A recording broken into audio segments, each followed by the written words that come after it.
Alright, y'all know how I do. First of all, let me make sure that I'm broadcasting before I start my lesson for the day on my understanding that I have about the heavens and the earth.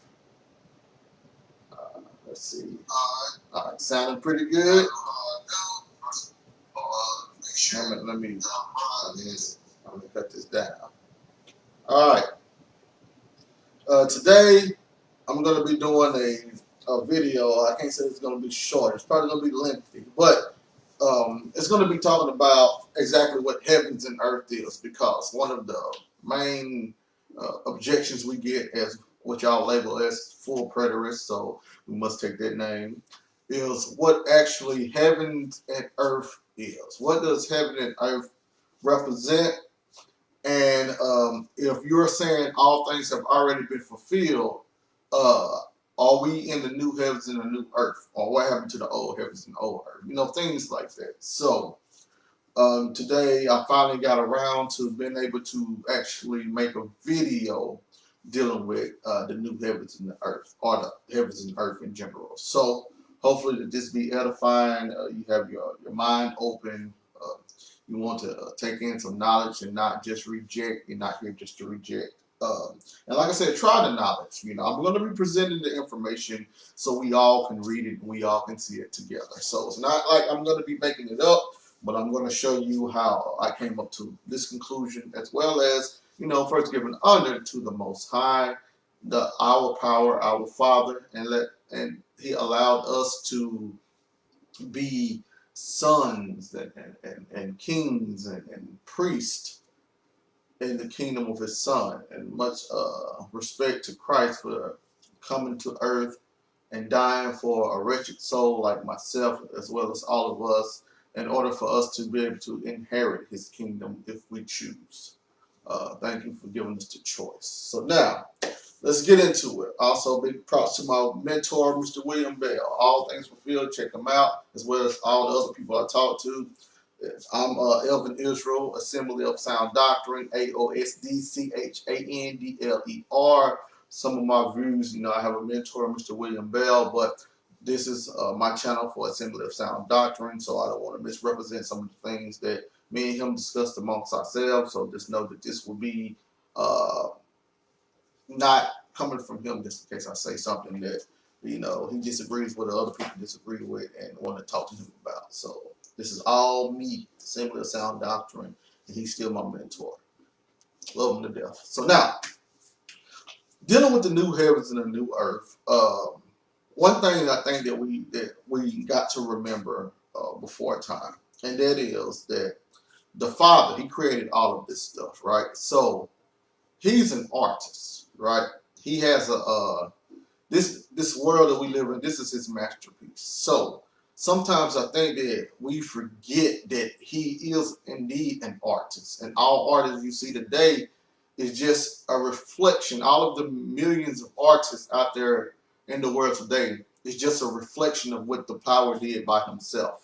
All of the artwork, all of this and that, all of the beauty of this and that. This all embodies what He is. So He's an artist. And that being said, once you're reading scriptures, I want you to understand that these people, they were spiritual, you know. They was more like artists also.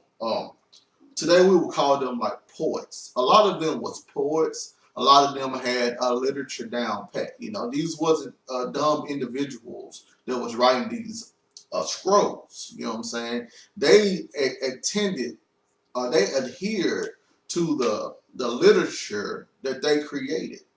Uh, I don't know if y'all have heard of chasms or all of this stuff, but this is found throughout all scriptures, where the beginning of it and the end of it ends. It begins and ends the same way. And as you go further and further coming together, you can find similar information. You know, stuff like that takes time in order to create. They had to have a formula when writing this literature. You know, they just wasn't out there just writing and everything fell how it should. No, these people were smart. They were real intelligent. I mean, just listen to some of the words in the Bible, how poetic they are, how in detail and how they describe things. They had the apocalyptic language. They had a cultural language. They had a nice vocabulary. They had excellent memory, you know, all of that stuff. They had oral tradition, word of mouth. These people were intelligent that was creating this literature. So you got to take it from an intellectual point of view. You can't act like that they just out there writing just to write. They just wasn't writing what they saw. They put it in a poetic form or in a formula which explained the gloriness of their intelligence, as well as displaying the perfectness of the Most High's plan and word. So we need to understand that when we're reading the Bible. We're not reading someone from an elementary aspect of created scripture. These people are very smart. So now, that being said, remember I said the word poetic and very descriptive, metaphors, idioms, allegories, hyperboles. All of this is found throughout the Hebrew literature. So now, let's go. Let's dive into it. Let's go right here first, right now. Let's see.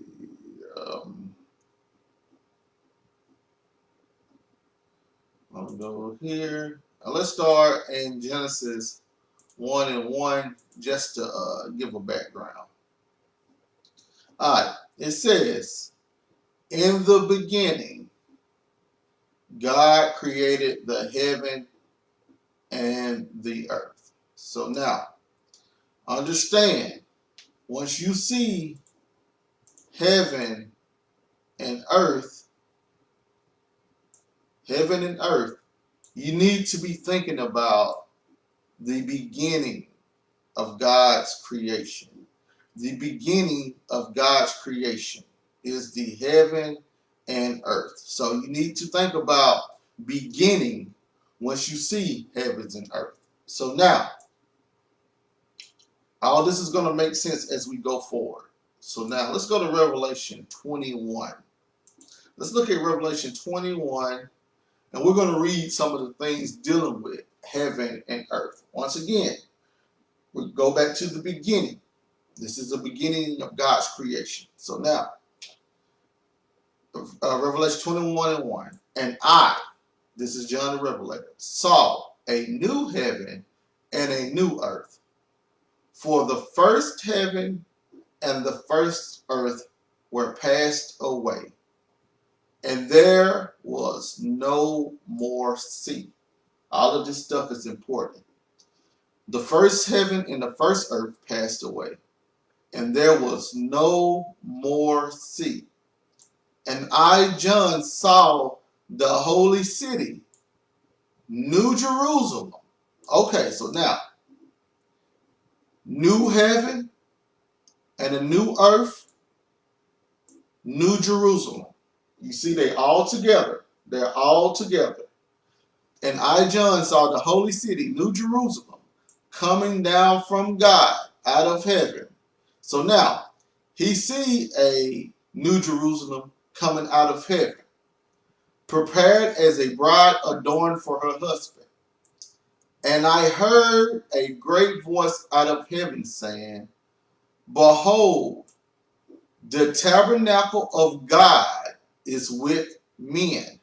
So, what will be the tabernacle of God? This New Jerusalem.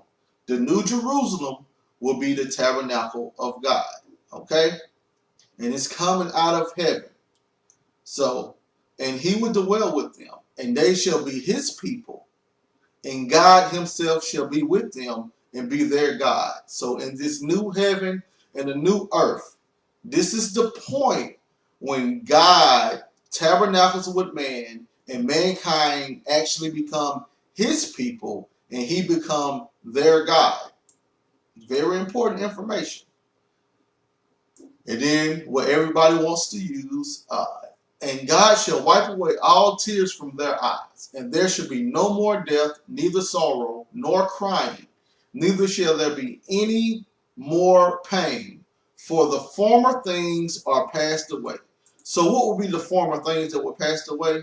The former things will be the pain, the crying, the sorrow, and the death.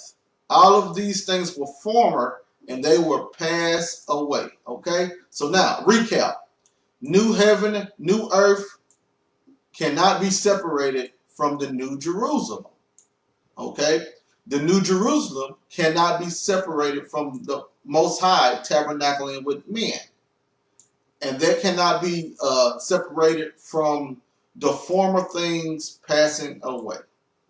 So now, let's continue, because now we see all of the new heavens and the new earth and what was going to occur. So we see the principles of it. So now, let's go to Isaiah 65.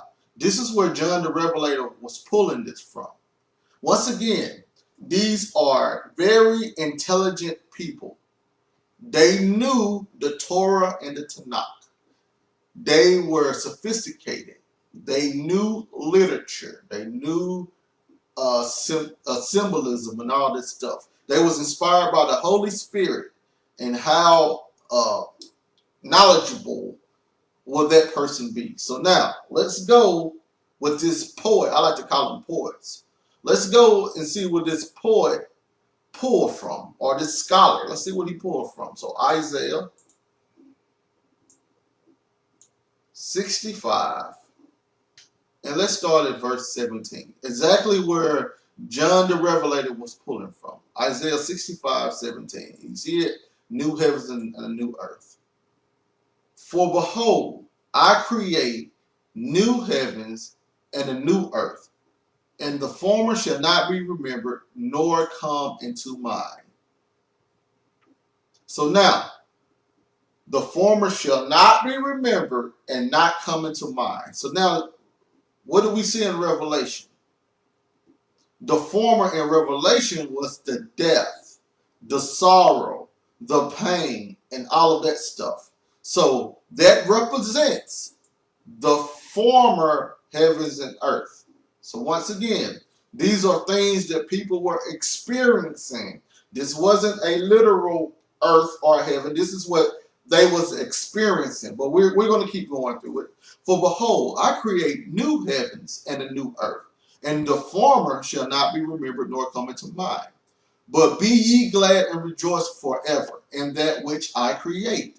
For behold, I create Jerusalem a rejoicing, and her people a joy. So now, just like in Revelation, you had new heavens and new earth, and then New Jerusalem came in. What happened? He creates new heavens and a new earth and a new Jerusalem, and her people a joy.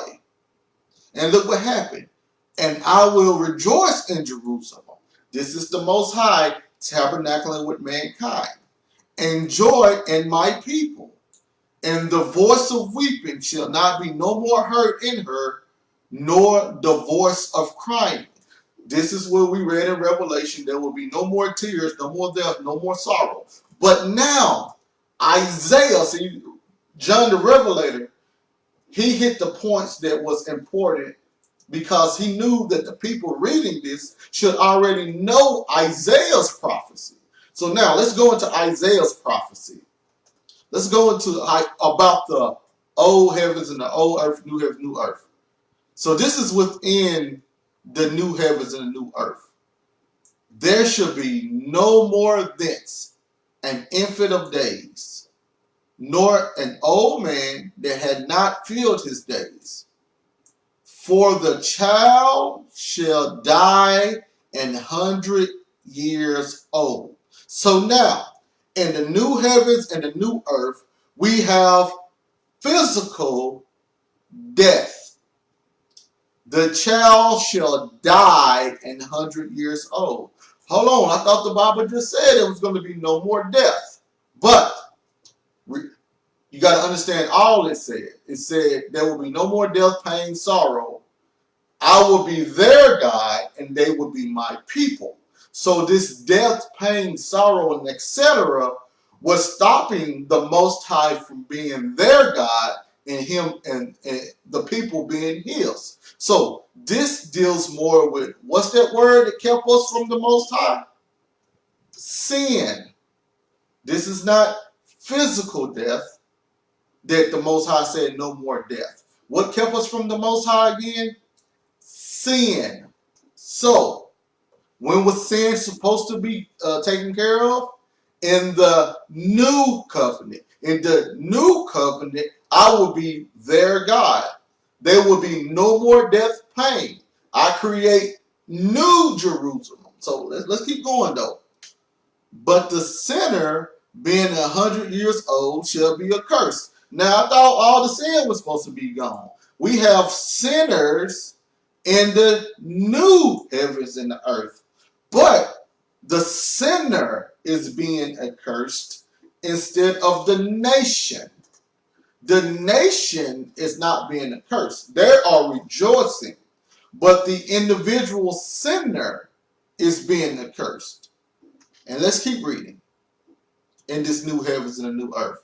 And they shall build houses and inhabit them. And they shall plant vineyards and eat of the fruit of them. What is this saying? This is opposite of what the curses in Deuteronomy was. The curses in Deuteronomy took all this away. And the new heavens and the new earth is bringing this back. They shall not build and another inhabit. They shall not plant and another eat. For as the days of a tree, the days of my people, and mine elect shall long enjoy, mine elect shall long enjoy the work of their hands. You see, these people are building, they're planning, they're eating, they're enjoying the fruits of their labor, all of the stuff that they couldn't do under the Mosaic covenant when those curses were there. They're enjoying all of this stuff. So, this is physical things that they're doing. You still have death, you still have sin, but you have certain group of people that's enjoying. Not, he didn't say they wasn't going to die physically, but they are enjoying what they build. They are enjoying what they eat.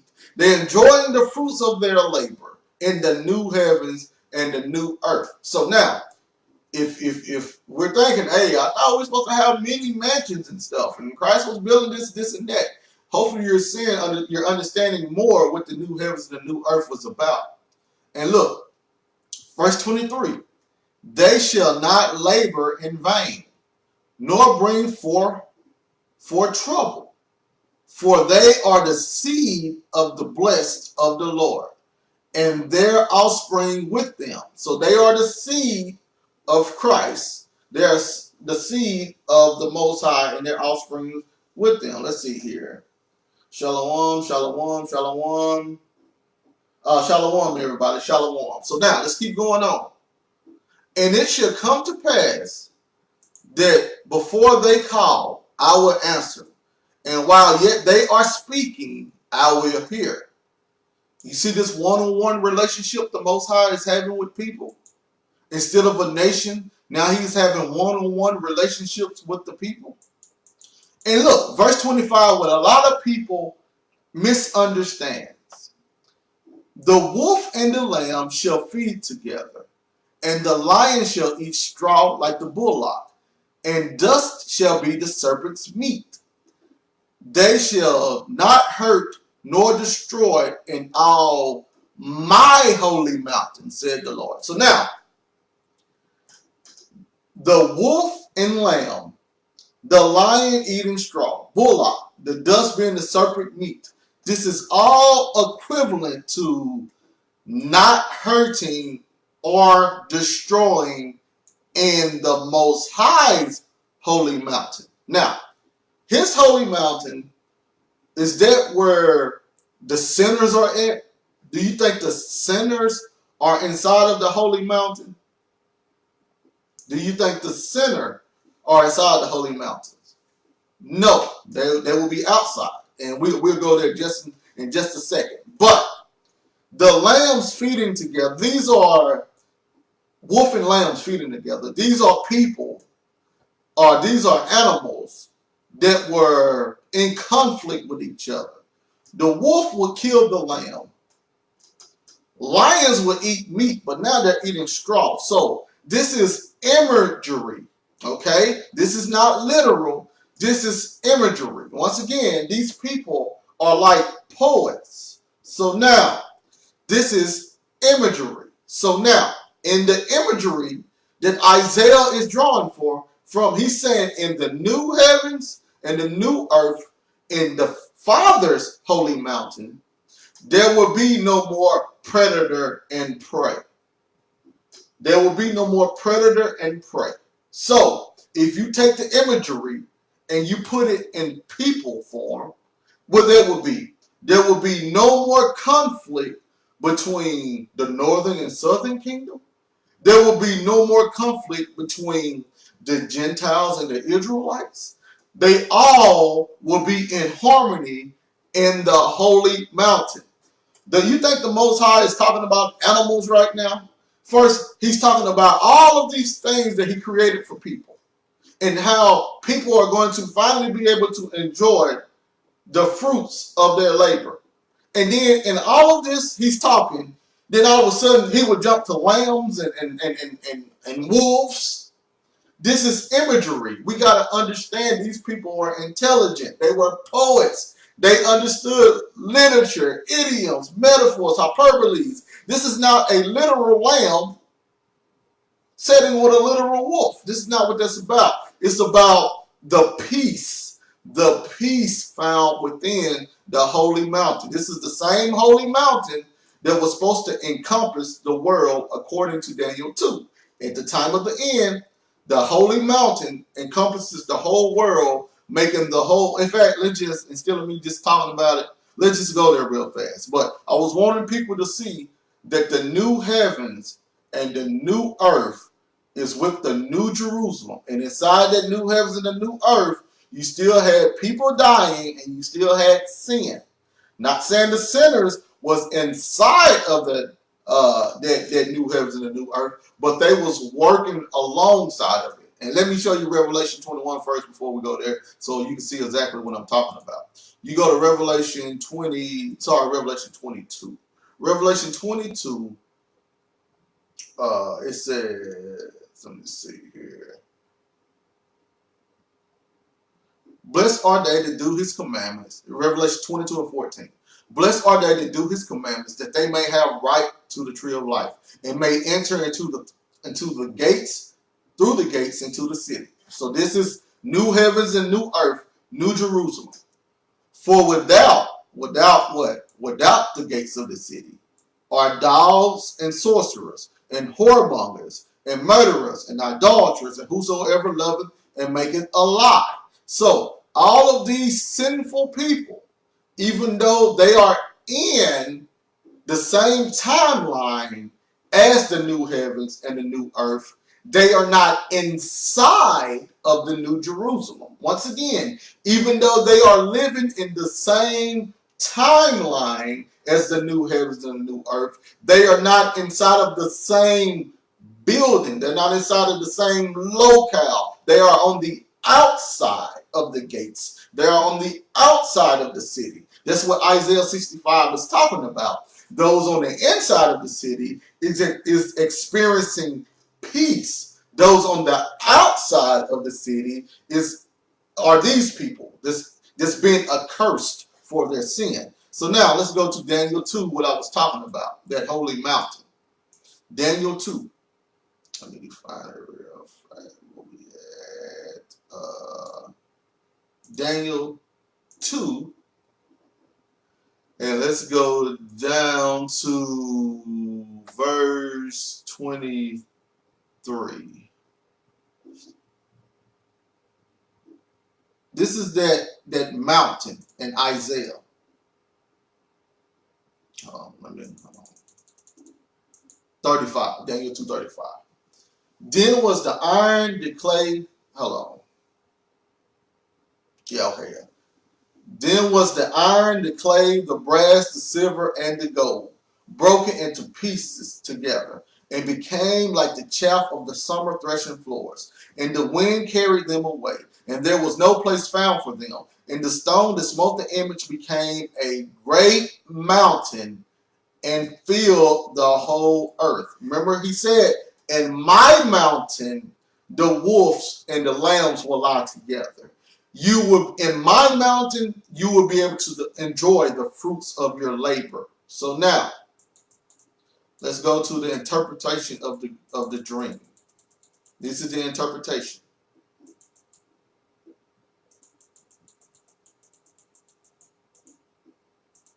Daniel 2:44.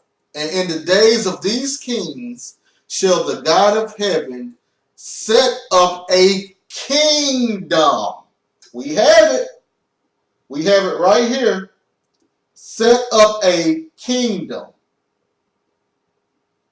Once again, set up a kingdom. In the vision, it was a great mountain, and it filled the whole earth. Once again, in the vision, it was a great mountain and filled the whole earth. In the interpretation of the vision, this great mountain is actually a kingdom. A kingdom which shall never be destroyed. And the kingdom shall not be left to other people, but it shall break in pieces and consume all these kingdoms. Why is it consuming all the kingdoms? Because it's over the entire planet. It's over the entire earth. So any element inside the earth has been consumed or taken over by the kingdom. And it shall stand forever. No matter what people do inside the planet Earth is not going to take away from the kingdom of the Most High, because it was to stand forever. Now, according to Daniel 4, this happens during the fourth beast. The fourth beast was the Roman Empire. The Roman Empire was created or the literature behind the Roman Empire is what the New Testament was based off of. The New Testament was created under the Roman Empire. Under the New Testament, Christ came, John the Baptist came, the 12 disciples came under the Roman Empire. So we can make that, we can draw all that later, because I can show y'all right now, if needed, where this actually occurred during the destruction of Jerusalem. But we're not going to go there right now. I just want everybody to see now. The correlation was what? New heavens, new earth, new Jerusalem. Now we see holy mountain, which is actually a kingdom. So now, in the beginning, God created heaven and earth. In the beginning, there was, each kingdom had a beginning. Once again, each kingdom had a beginning. So now, let's see more about the heaven and the earth, because now we see that this works hand in hand with New Jerusalem, which according to Daniel 2:44, New Jerusalem would actually be considered a kingdom.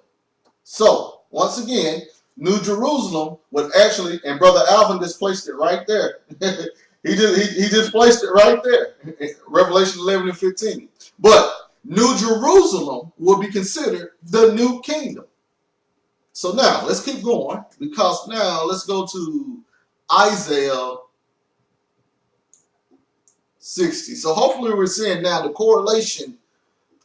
You can't have new heavens and a new earth without a new kingdom. Once again, you cannot have new heavens and new earth set apart from a new kingdom. Hint, hint. So now, let's keep going. Isaiah 60. Isaiah 60. And let's just read. Hold on. So let's go to Isaiah 62 first. Isaiah 62. All right. And we're just going to read. Once again, I told y'all this is going to take a minute. We're going to read through Isaiah 62.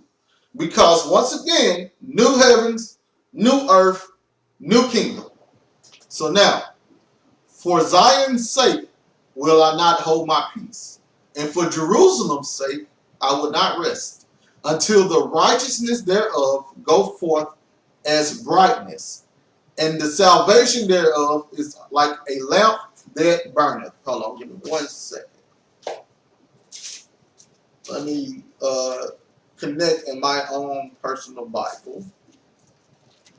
I don't want to miss over something. So now, verse 2. And the Gentiles shall see thy righteousness, and all the kings thy glory. And thou shalt be called by a new name, which the mouth of the Lord shall name. So now, these people, these Israelites, are getting a new name. But when did they get this new name? When the Gentiles see the righteousness, and the kingdoms, thy glory. The kingdoms had to see. The kings have kingdoms, okay? Kings have kingdoms.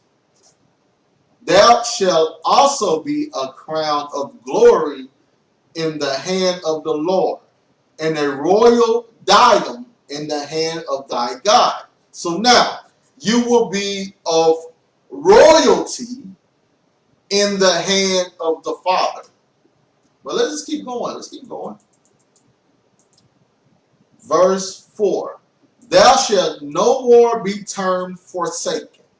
You will no longer be termed not being my people. Once again, in the new covenant, they were to be his people again. Neither shall thy land be no more termed desolate.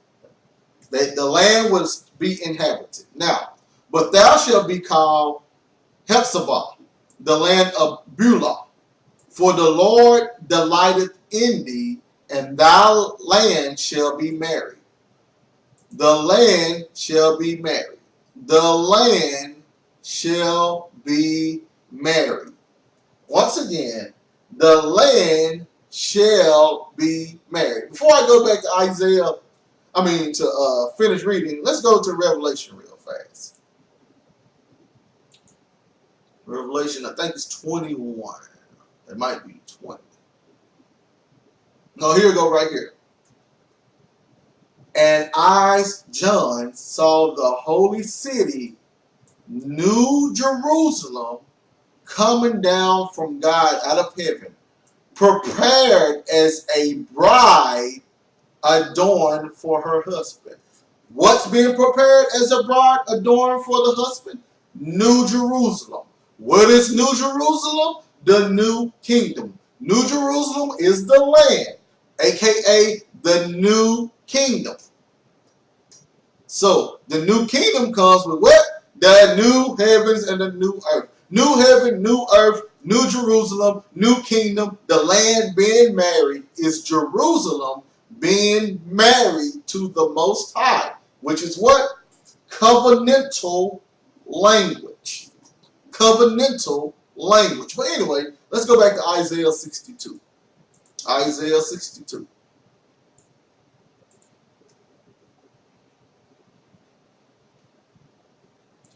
For as a young man married a virgin, so shall thy sons marry thee. And as the bridegroom rejoices over the bride, so shall thy God rejoice over thee. You seeing how they're becoming a people? They're joining in. They're becoming a people. Are they doing this under the Mosaic covenant? Of course not. This is all new covenant ideology. They were forsaken under the Mosaic covenant. This is new covenant. Verse 26. I have set watchmen upon thy walls, O Jerusalem, which shall never hold their peace day nor night. Yet that make mention of the Lord, keep not silence, and give him no rest. Give the Most High no rest till he establish, until he make Jerusalem a praise in the earth. The new, it had to be what? Established. What had to be established? That marriage to Jerusalem. It had to be established. And when it was established, then Jerusalem would be a praise in this earth, physical earth. The Lord has sworn by his right hand and by the arm of his strength. Surely I will no more give thy corn to be meat for the enemies. And the sons of the stranger shall not drink thy wine, for the which thou hast labored. Once again, We read later on in Isaiah 65. This occurs in the new heavens and in the new earth when we become, or when they became the Most High's people. When they became the Most High's people, they was able to enjoy the fruits of their labors. But they that have gathered it shall eat it, and praise the Lord. And they that have brought it together shall drink in the courts of my holiness. Go through the gates, prepare ye the way of the people. Cast up the highway, gather out the stones, lift up a standard for the people. Behold, the Lord hath proclaimed unto the end of the world. Say ye to the daughter of Zion, behold, thou salvation cometh.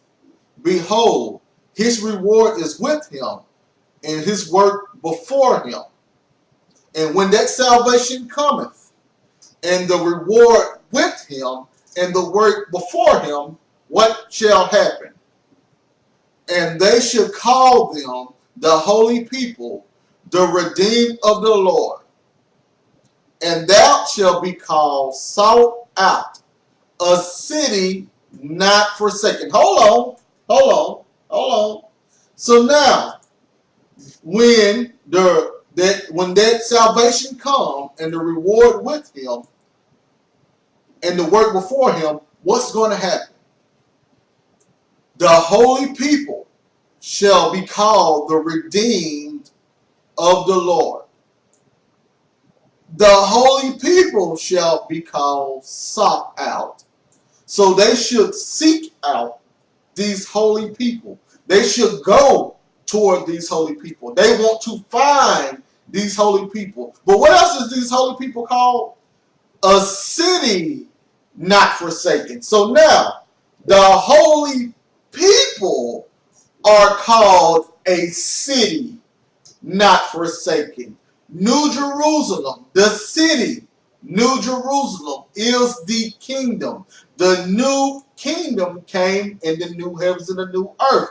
New heavens, new earth, new kingdom. The land married. Then what happened? The people themselves is actually called the city. So now, we have John the Revelator seeing New Jerusalem, which is the new kingdom coming down from heaven. In Isaiah 62. So you got to know all of this stuff before you go to Revelation. The people themselves are actually called a city. These people themselves will be the new city. Once again, the people will be the new city. The people will come from the new heavens and the new earth. The people will be the new kingdom. The people, okay? The people are the new kingdom. The people are the city not forsaken. That's who the people are. Now, the new heavens and the new earth, what is it? Kingdom. New heavens, new earth. Once again, you can't separate the new heavens and the new earth from the kingdom. And we're going to go on more in detail in just a minute and show you all of this. But now, you have the new heavens and the new earth, which is the kingdom. You have the people, which is the kingdom. So, the people comes when all of this occurs, when? When the reward and salvation come. So now, when was the reward and salvation supposed to come? Well, according to Matthew 16, 27 and 28, this is what Christ told his disciples. Once you go in verse 24, then said Jesus unto his disciples. So he's talking to the disciples. 27, for the Son of Man shall come in the glory of his Father with his angels, and then he shall reward every man according to his works. So we just read in Isaiah 62 that this reward will come, and then after that salvation comes, who bring us the rewards, then the people will be called a redeemed people. Then the redemptions occur. Then they will become the city not forsaken. Then, so now, for the Son of God shall come in the glory of his Father with his angels, and then he shall reward every man according to his works. Verily I say unto you, who is he talking to? the disciples. Verily I say unto you, there be some standing here which shall not taste of death till they see the Son of Man coming in his kingdom. What is he coming in? In his kingdom. What is the kingdom? That's the same kingdom explained, described in Daniel chapter 2. That mountain became a kingdom and it encompassed the whole world. Jerusalem, new heavens and new earth, new Jerusalem, new kingdom, new people, new covenant. All of this is what this is about. So now, he's coming in that new kingdom, the one that you read about in Revelation 21, the one you read about in Isaiah 65. That same new kingdom was supposed to come before all of the disciples died. He said, verily I say unto you, there be some standing here which shall not taste of death till, he didn't say they wasn't going to die. He just said some of them wasn't going to die until they saw the Son of Man coming in that new covenant system, that new kingdom. So that's the reward, which we call Judgment Day. Revelation is about how this reward came and how that new covenant came in and was established upon earth. But now, which was around 70 AD. But now, let's go to Revelation 22, and then I got to go right back to Isaiah. Revelation 22. Look what he told the 7 churches in Asia. And behold, I come quickly, and my reward is with me to give every man according as his work shall be. That's the same rewards talked about in Isaiah 62. That's the same rewards that Christ told the disciples was going to happen during their lifetime. And once again, once you go to Revelation chapter 1, this is exactly what he told. The revelation of Jesus Christ, which God gave unto him to show unto his servants things which must shortly come to pass. And he sent and signified it with his angels unto his servants. When did he tell them? It was going to shortly come to pass. Who was he writing to? John 1 and 4. John to the 7 churches which are in Asia. So these 7 churches which are in Asia lived during the same generation which the disciples lived. They all lived in the same time period. So these rewards were supposed to come during their time period. The new kingdom and the new heavens and the new earth supposed to come during their time period. So now, let's go right back to Isaiah.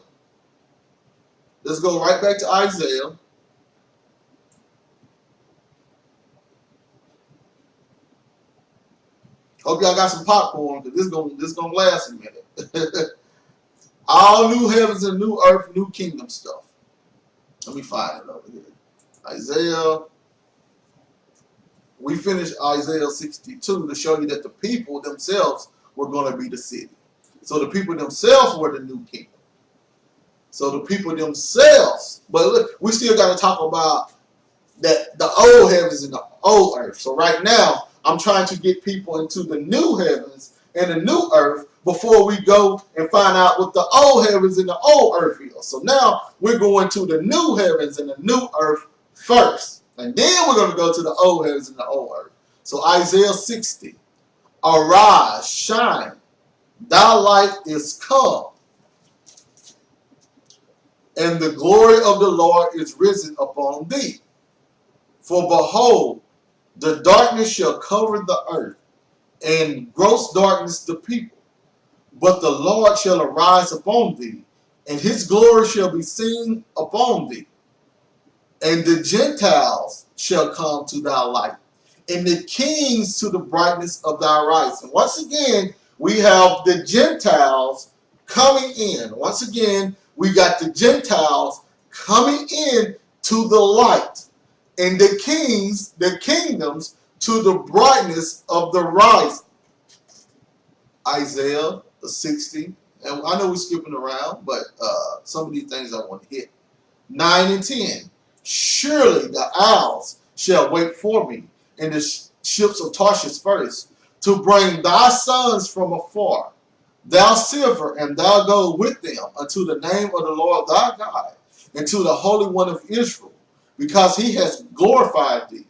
And the sons of strangers shall build up thy walls, and their kings shall minister unto thee. For in my wrath I smote thee, but in my favor have I had mercy on thee. So now we have the kings.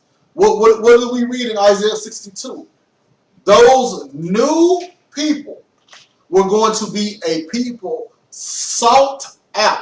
They were going to be sought out. They were going to be called the city not forsaken. So in Isaiah 60, I know I'm going backwards. In Isaiah 60, we see him telling how the Gentiles are going to come to thee. They're going to come to those sought out people, and then they're going to bring those Israelites that were dispersed. They're going to bring them also into the people that have been sought out, to the people that is considered the new city. So everybody we're going to begin. I can tell y'all what this is actually about. This is actually about the gospel being spreaded, and those Gentiles and the people actually coming to learn the gospel. But anyway, it says, the sons and the strangers shall build up their walls, and therefore the gates shall be open continually. They shall not be shut day nor night, that men may bring unto thee the forces of the Gentiles, and that their kings may be brought. So these are the kingdoms being brought unto the Most High. And we read this in Revelation, in that new kingdom, in that new Jerusalem, which is the people. But now let's keep reading. For the nation that would not serve thee shall perish, ye those nations shall be utterly wasted. The glory of Lebanon shall come unto thee, the fir tree, the pine tree, the box together, to beautify the place of my sanctuary. And I will make the place of my feet glorious. So now they're coming, and what are they doing? They're bringing all of the gifts unto the place of my sanctuary. What's the place of the sanctuary? The place is the new Jerusalem. I'm going to bring, they was going to bring the gifts of the nations into the new Jerusalem, which is who? Who will be the new Jerusalem? The new people. The people sought out. They are the city. The sons also of thee that afflicted thee shall come bending unto thee. And all they that despise thee shall bow themselves down at the soles of thy feet. And they shall call thee the city of the Lord, the Zion, the Holy One of Israel. So once again, what are the people being called? The people are being called the city of the Lord, the Zion of the Holy One of Israel. The people are being called the New Jerusalem. The people are being called the New Covenant. The people are the kingdom. Once again, that kingdom in Daniel would be the people. And what are these people doing? They're reigning over. They're reigning over these Gentiles. They're reigning over them. Now, how are they reigning over them? They are the ones that gives the words of the Most High to the Gentiles. They are the ones who the Gentiles learn from. They are the one that introduces the Gentiles into the new covenant. They are the one that introduces the Gentiles to the Father, who introduces the Gentiles to Christ. These people are the rulers. They are the ones that's reigning over the Gentiles. The Gentiles come and bowing at their feet. That's not them literally bowing down at their feet, kissing their toes. No, it's them being in subjection. They have to learn from the new people how to inhabit and how to become citizens with the new people. They have to be in subjection. They have to humble themselves. They have to have a new heart. They no longer will be considered wolves and the people and the Israelites, the new Jerusalem, be considered the sheep. This is wolves and lambs lying together. This is wolves and lambs lying together. So now let's go down to 18. Violence shall be no more heard in thy land. So now, did he say violence will be no more heard, period? No. He never said violence was going to never be no more. He said, in thy land, in my holy people, violence will not be no more heard in you. Wasting nor destruction within thy borders. But thou shalt call thy walls salvation, and thy gates praise. What's going to happen? The Gentiles is going to build up their walls. What is the walls? The salvation. They're going to help spread the gospel. They're going to help increase the kingdom. The Gentiles had a part too. The walls were considered salvation. The gates were considered praise. Once again, the walls was considered salvation. The gates praise. So I don't know how we're getting a literal wall and a literal gate here, but these are the people. The people are the city, and within those people, they will be built upon salvation, praising for the Father. It will be no more violence heard within the people. No more violence heard within the people. So now, verse 19. The sun shall be no more thy light by day, neither for brightness shall the moon give light unto thee. But the Lord shall be unto thee an everlasting light, and thou God thy glory. So now, what just happened?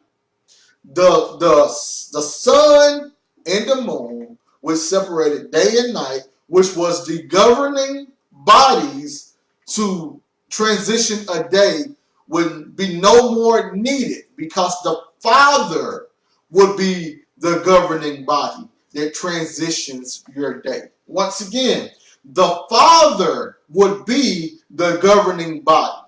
He would be the signs. He will be all one needed in order to be governed. There will be no more need for the sun and the moon. Now, hopefully, once again, we understand that this is poetic literature, okay? This is how they express themselves. This is not literal. This is not literally saying that the Most High is going to turn into the sun. This is it. The people was the kingdom. So this is what you got to understand here.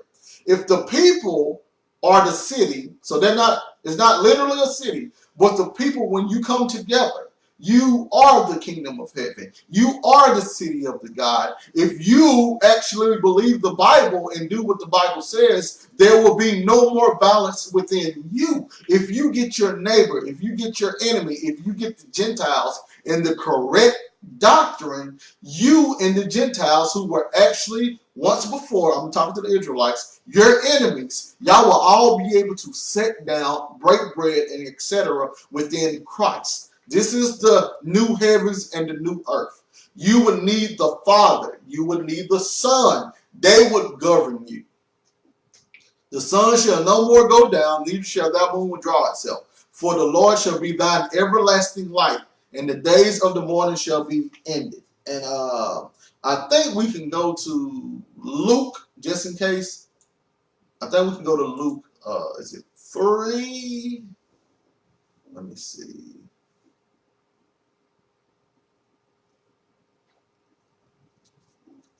Hold on, y'all. Give me 1 second.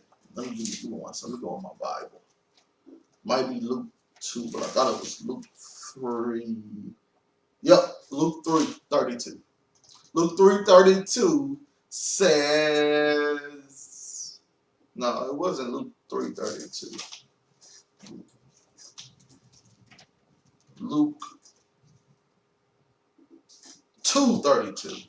Luke 2:32. Luke 2:32 says,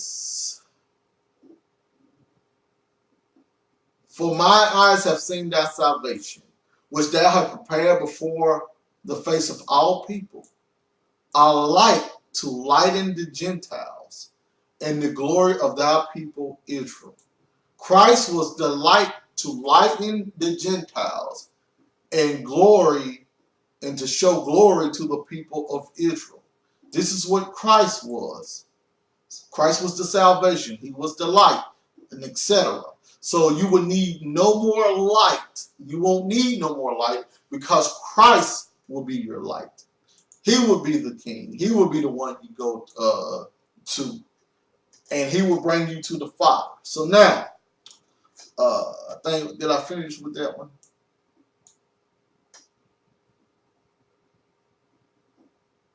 No, let's keep going.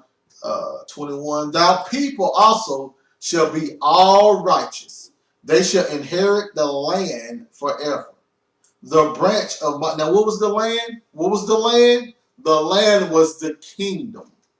That land was that holy mountain. That holy mountain was the kingdom. The kingdom is the people. So they will be inheriting that land, that spiritual land, which is the people. What is an inheritance of the land? How do you become a citizen? You have to be governed by the Most High. You have to be under Christ. You have to be citizens of the new covenant. So now, the branch of my planting, the work of my hands, that I might be glorified. A little one shall become 1,000, and a small one a strong nation. Our Lord will hasten it in his time. So now, we have went over all of the things that pertain to the new heavens and the new earth. Once again, all of the things that pertain to the new heavens and the new earth deal with what?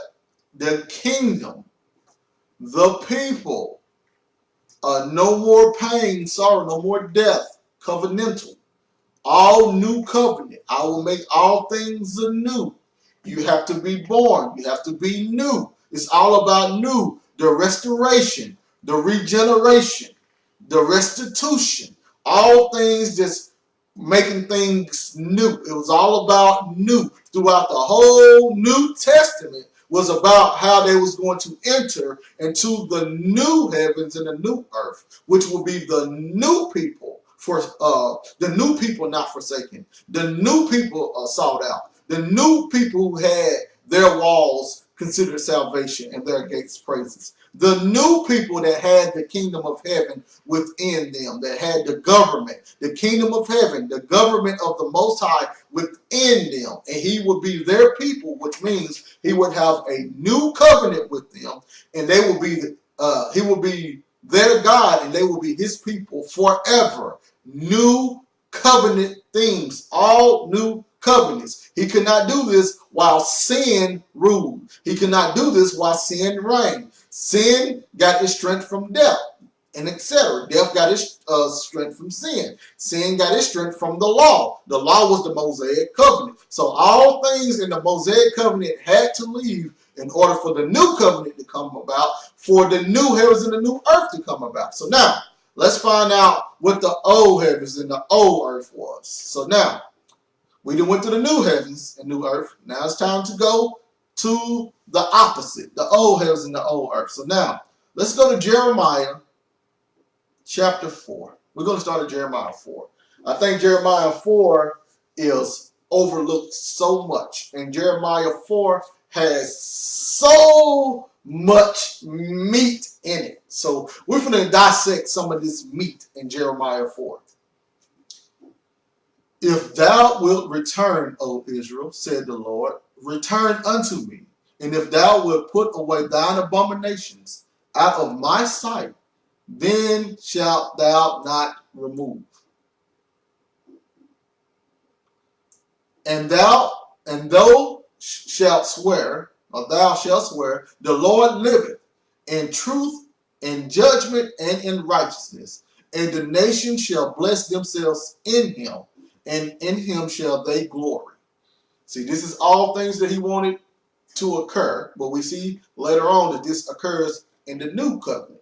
But anyway, for thus says the Lord to the men of Judah and Jerusalem, break up your fallow ground and sow not among thorns. circumcise yourselves to the Lord, and take away the foreskins of your heart. Now, take away the foreskins of your heart, which means what?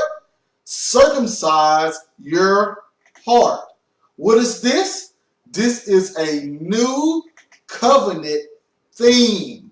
I will give you a new heart. I will write my laws upon your heart. This is all new covenant things while they was in the old covenant. He was preparing them for the new covenant. New covenant things while they was in the old covenant.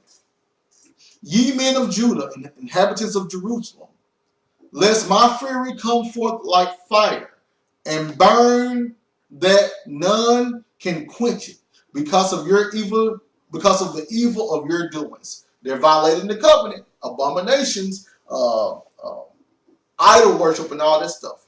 Declare ye in Judah, and publish in Jerusalem, and say, blow ye the trumpet in the land. You know what the blowing of the trumpet is? War. Trumpets, warnings, alarm, war. Cry, gather together and say, assemble yourselves, and let us go into the defenced cities. What do you tell them? Cry. Cry. Because of the war, cry. Gather together. There was being gathered. War. War. So with no more crying, we see crying comes with war. Set up the standard towards Zion, where we see crying comes with violation of the Mosaic covenant, which resulted in judgment or war. Set up the standard towards Zion. Retire. Stay not, for I will bring evil from the north and a great destruction. So I want everybody to understand what's going on. Evil from the north and a great destruction. The lion is come from his thicket, and the destroyer of the Gentiles is on his way. So now, do it seem like the lion and the lamb lying together right now? Of course not. He is gone forth from his place to make thy land desolate, and thy city shall be laid waste without an inhabitant. So now, we got the Gentile coming in, getting ready to destroy. So who is this? Is it I think this is King. Is it King Nebuchadnezzar? Let's see here. I think this is King Nebuchadnezzar. Let me see if I can find it real fast.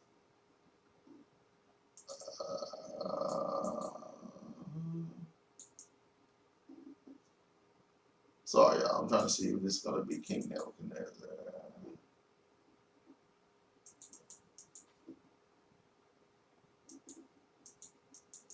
Well, it don't say. He'll be King Nebuchadnezzar.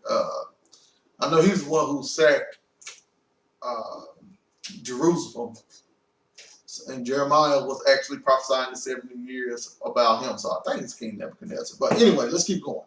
He is gone forth from his place to make thy land desolate, and thy city shall be laid waste without inhabitants. So you have him making the land desolate, the cities laid waste, and no inhabitants, no people. So now, for this gird you with sackcloth, lament and howl. You see, they're lamenting, they're crying, they're howling, the pain, the death, because of destruction from violating the covenant. For the fierce anger of the Lord is not turned back from us. And it shall come to pass in that day, said the Lord, that the heart of the king shall perish, and the heart of the princes, and the priests shall be astonished, and the prophets shall wonder. And said I, O Lord God, surely thou hast greatly deceived this people in Jerusalem, saying, ye shall have peace, whereas the sword reaches unto his soul. So now, what happened? Peace, no peace. Inside of the new Jerusalem, the new kingdom, peace. And outside of it is going to be war. At that time shall it be said to his people and to Jerusalem, a dry wind. And I want y'all just to listen to the poetic language of all Bible verses, of all books of the Bible.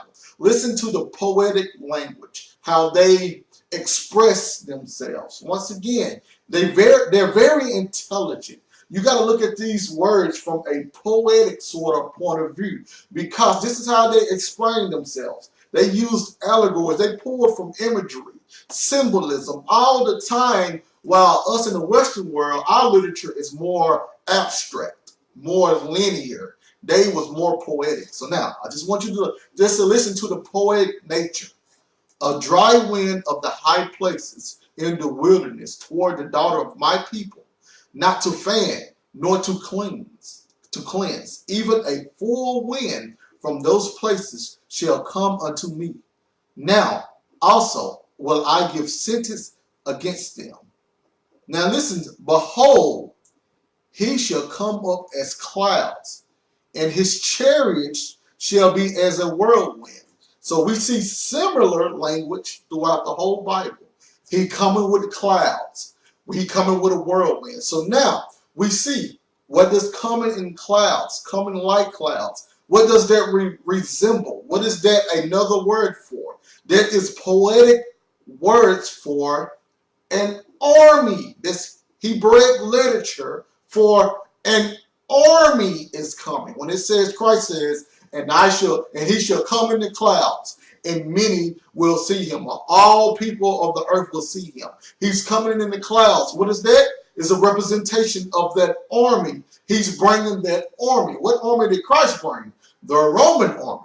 What army is this coming in the clouds? Well, this is dealing with the Babylonians. Now, I'm thinking that this is Nebuchadnezzar. So when it says he's coming in the clouds, or in Daniel, the Son of Man came in the clouds into the Most High, this is all about armies, destruction coming. And while these armies are coming, this is what's occurring. So now, so when you say Christ came in the clouds, yes, he did. The Roman army. He brought the Roman army. That's him coming in the clouds. But anyway, behold, he should come up as clouds, and his chariots shall be as whirlwind. His horses are swifter than eagles. I mean, you see all this imagery in Revelation, talking about the same thing. Woe unto us, for we are spoiled. O Jerusalem, wash thine heart from wickedness. What? New covenant themes, that thou mayest be saved. The only way that they could be saved is what? They had to wash their heart from wickedness. What did Christ tell them in the New Testament? How was they going to be saved from the destruction of the Roman army? They had to enter into the new covenant through Christ. They had to wash themselves. They had to be born again. How long shall thy vain thoughts lodge with me? For a voice declared from Dan, and publishes affliction upon Mount Ephraim.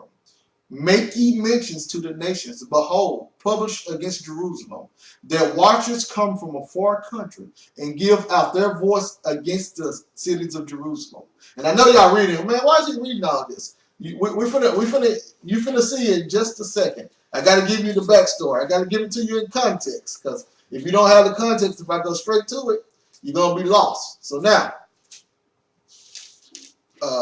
as keepers of a field, they against her round about, because she has been rebellious against me, said the Lord. Thy ways and thy doings have procured these things unto thee. This is thy wickedness, because it is bitter, because it reaches unto thine heart. Now, here we go. It says, and you see, for the topic it has, anguish over Judah's desolation. So now listen. My bowels, I am pain in my very heart. My heart maketh a noise in me. I cannot hold my peace, because thou hast heard, O my soul, the sound of the trumpet, the alarm of war. So, and what you read in Matthew 24, and at the sound of a trumpet, what you read in Corinthians, and at the sound of a trumpet, you realize now that this sounding of a trumpet is the war. It's them bringing in a war. The war. Once again, what war was in the New Testament? The Romans. The Roman army was coming. The sound of a trumpet. This is what the trumpet is. And at the sound of the trumpet, the dead will rise. You see what's going on.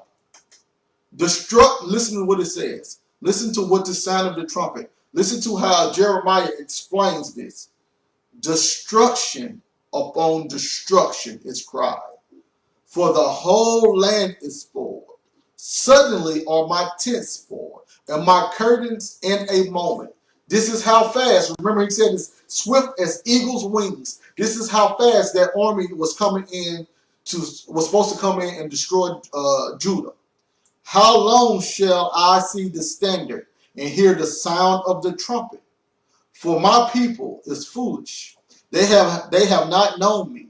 They are sottish children, and they have none understanding. They are wise to do evil, but to do good they have no knowledge.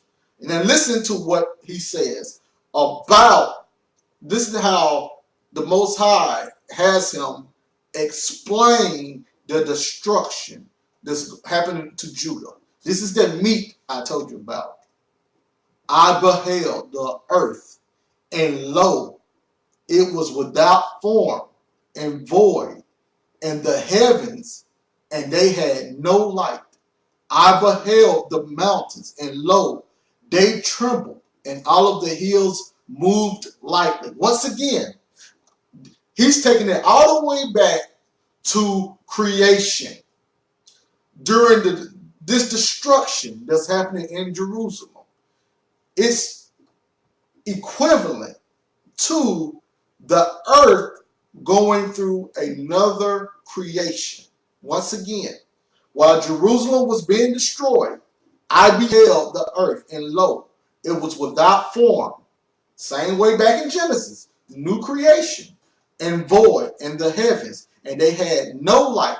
I beheld the mountains, and lo, they trembled, and all the hills moved lightly. This is the destruction. Don't forget. I beheld, and lo, there was no man, and all the birds of the heavens were fled. Hold on, y'all.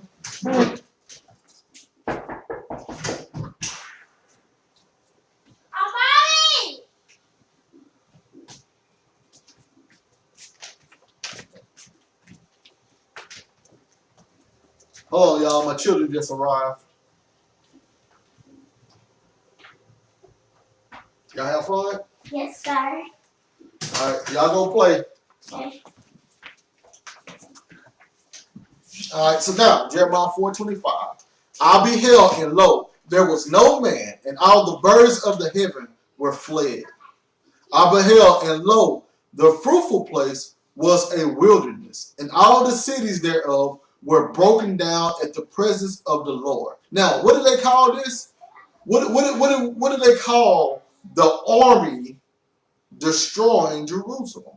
It's called the presence of the Lord. So, what was the presence of Christ in Revelation?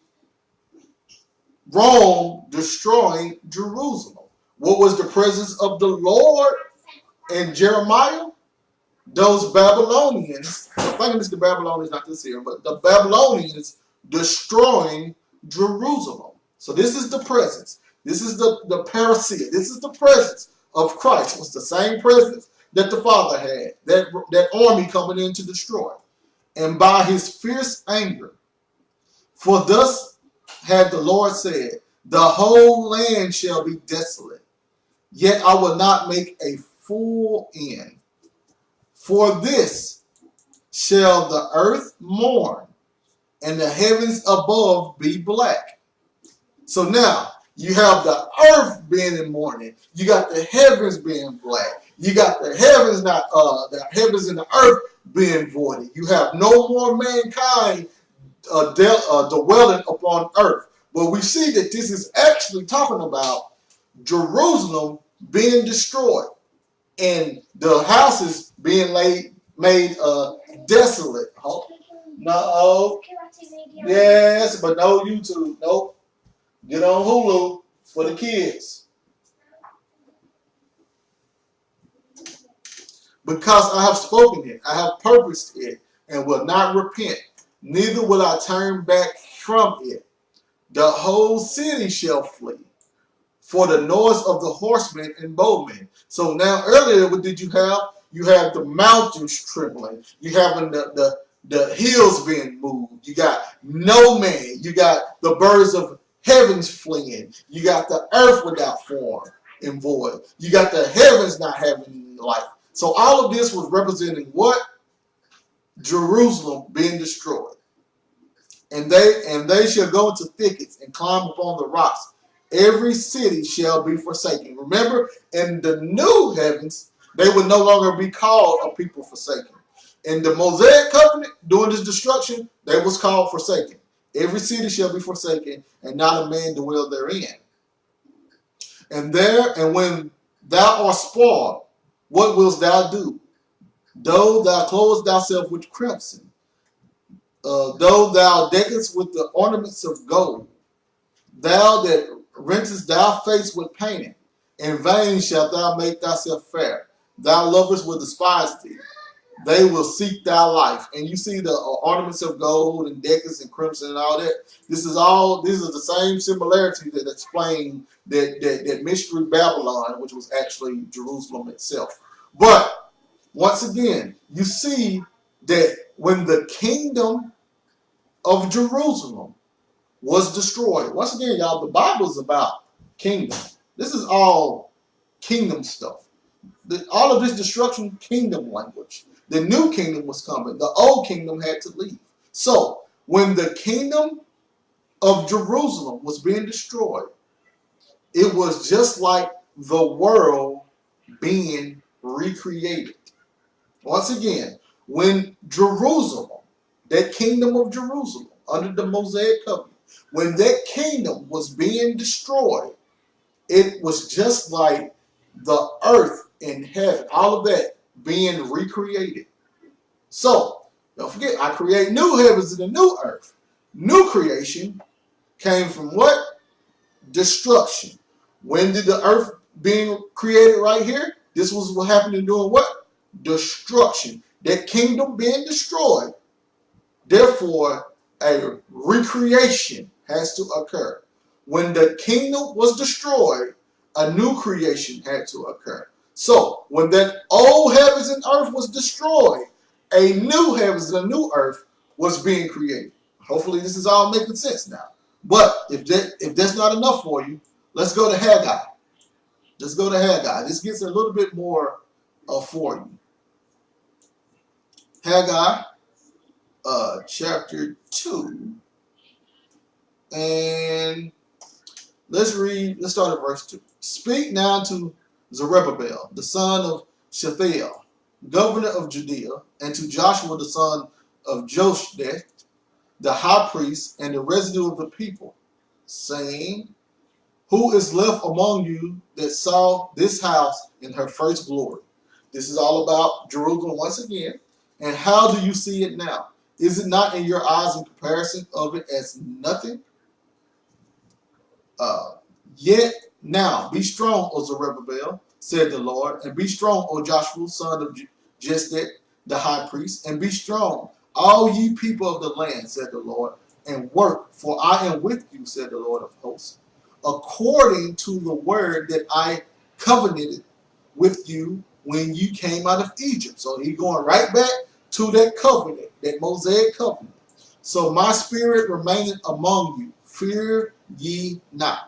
For thus said the Lord of hosts, yet once it is a little while, and I will shake the heavens and the earth and the sea and the dry lands. And I will shake all nations, and the desire of all nations shall come. And I will fill his house with glory, said the Lord of hosts. So now, Haggai says, a little while, I will shake the heavens and the earth and the sea and the dry land. So now, he further goes into comparisons. And I will shake all nations. So, we have all nations being shook in here, and we have heavens and earth and the sea and the land be shaken here. So, hold on, y'all. Trying to make sure I'm still on.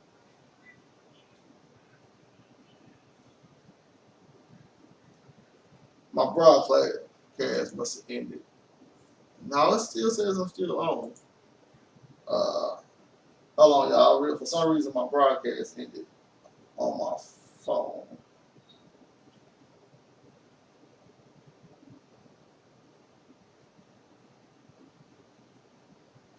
Okay, I'm on. Okay, bet. He said I'm still on. Okay, so now we have in Haggai, the heavens and the earth and the sea and the dry lands was going to be shaken.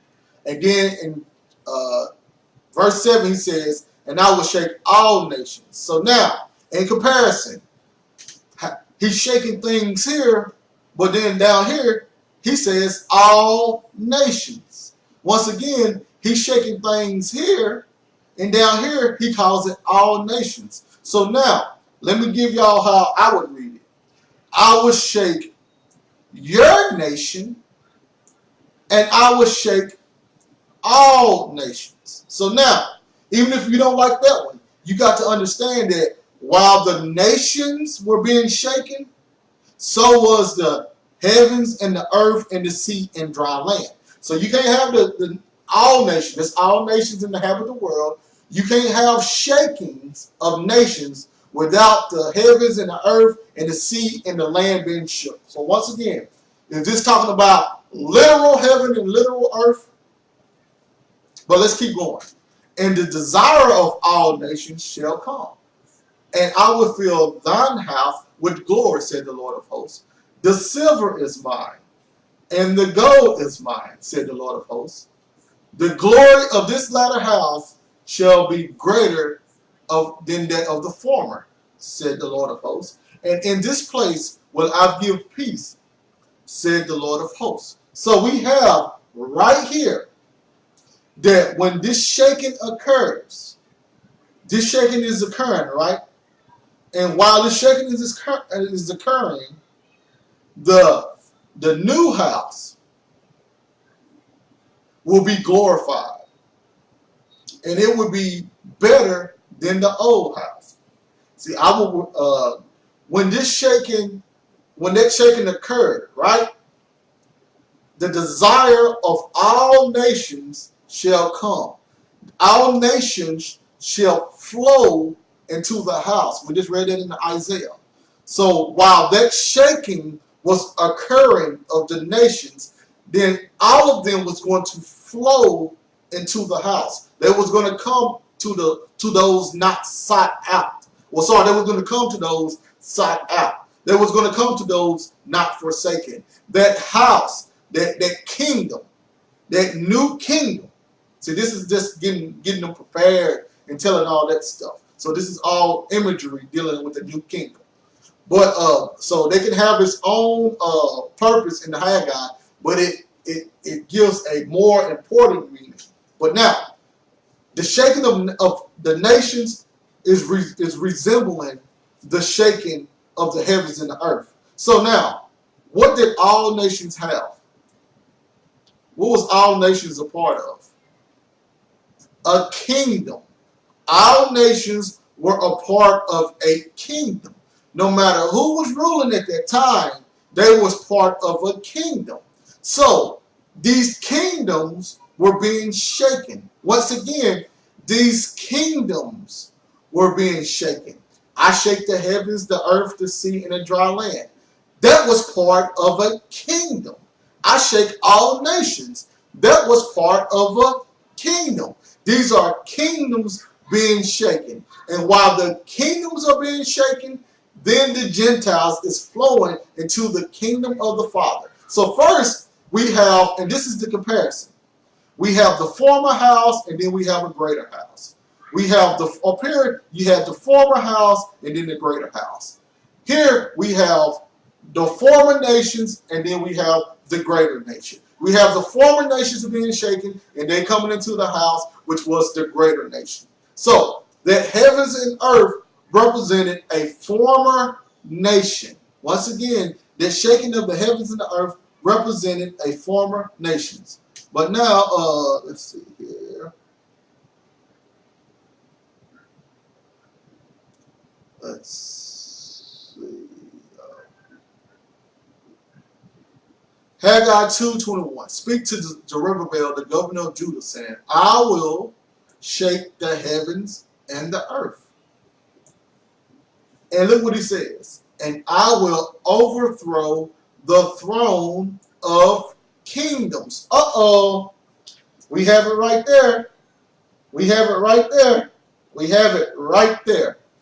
I will shake the heavens and the earth. See right here. I will shake the heavens and the earth, and I will overthrow the throne of kingdoms. I will destroy the strength of the kingdoms of the heathen, and I will overthrow the chariots. So now, at first, what did he call the throne of the kingdoms? Heavens and the earth. I will shake the heavens and the earth, and I will overthrow the thrones of the kingdom. So that shaking of the heavens and the earth is an overthrowing of the government. It's an overthrowing of a kingdom. Once again, that shaking of the heaven and the earth is equivalent to the overthrowing of a kingdom. I will shake heavens and earth once. I jumped ahead of myself. Hold on. I will shake heavens and earth. I will overthrow the kingdoms. So the heavens and the earth. Right. Brother Alvin says, is it skyquakes? They're out there having skyquakes. Well, that's funny, brother. But yes, I will overthrow the kingdoms. That heaven and the earth is a kingdom. Old heavens and old earth, old kingdom. New heavens and new earth, new kingdom. I will destroy the heavens and the earth. I will destroy the old kingdom and allowing room for the new kingdom. But anyway, I will shake the heavens and the earth, and I will overthrow the thrones of the kingdoms. I will destroy the strength of the kingdoms of the heathen. So he's telling you how he's shaking the heavens and the earth. And I will overthrow the chariots and those that ride in them, and the horses and their riders shall come down, every one by the sword of his brother. So now, what is causing the shakings of the heavens and the earth? War. And here, the war is caused by the relatives. People, look, everyone is being thrown down by the sword of his brother. The heavens and the earth is being shaken while these kingdoms are being thrown down by war. Heavens and the earth, kingdoms. Heaven and the earth shaken, war. Heaven and the earth destroyed, kingdom destroyed. New heavens and a new earth, new kingdom. So now, and I just read verse 23, and in that day, when the heavens and the earth is shaken and the kingdoms are destroyed, said the Lord of hosts, will I take thee, O Zerubbabel, my servant, the son of Shealtiel, said the Lord, and I will make thee as a signet, for I have chosen thee, said the Lord of hosts. So now, Haggai actually really shows you what heavens and earth is. Heavens and earth was kingdoms. They're kingdoms. So now, let's go to Joel. Joel 3. Joel 3. And let's read Joel 3:1. For behold, in those days and in that time, when I shall bring again the captivity of Judah and Jerusalem, this is a kingdom being destroyed. I will also gather all nations and bring them down into the valley of Jehoshaphat. And I will plead with them for my people and for my heritage, Israel, whom they have scattered among the nations and parted my land. And they have cast lots for my people, and have given a boy for an harlot and sold a girl for wine, that they might drink. This is kingdoms. This is a war of kingdoms. You have the kingdom of Judah Even though at this point they wasn't considered a kingdom per se because they was under the Roman Empire, or under the Roman kingdom, but they themselves still considered themselves a kingdom without power per se. So now you have the kingdom or the people of Judah, because the kingdom is just your people. You have a kingdom of Judah being destroyed by the kingdom of the Romans. So this happened in the Valley of Jehoshaphat. You can read this in the in Revelation. Revelation was about kingdoms destroying each other, or the kingdom of Rome coming against the kingdom of Israel. But let's keep going. 9 through 16. It says, "Proclaim ye this among the Gentiles. Prepare war." Once again, you cannot have shakings of heavens and earth. You cannot have all of these things happening. You cannot have trumpets being blasted, none of this, without war. Everything in the Bible, when it came for judgment and stuff, you will always see war. War, war, war. The book of Revelation was war. Book of Luke, war. When Christ talked about, "I'm coming on the clouds," that was the Roman army coming. And what did he say? "Then you flee into the mountains." Why? War. This will be the days of tribulation. Why? War. And after that tribulation, after what? The war. Then I will return in my glory, bringing in that new covenant, that new government, that new kingdom, that new people who could no longer rely on the Mosaic covenant, who could no longer rely on the temple, who could only rely on the works of the gospel, who could only listen to Christ and the gospel in order to know how to obtain the Father. No longer could you go to a Levitical priest. Now you go through Christ, making you a priest after the order of Melchizedek yourself. New priesthood, new law, new kingdom, new covenant, new. But it all happened after the war. The war. So now, prepare war. Wake up the mighty men. Let the men of war draw near. Let them come up. Beat your plowshares into swords and your pruning hooks into spears. Let the weak say, "I am strong." So once again, once they did the opposite later on, when they took those swords and beat it into plowshares, that means peace. No more war.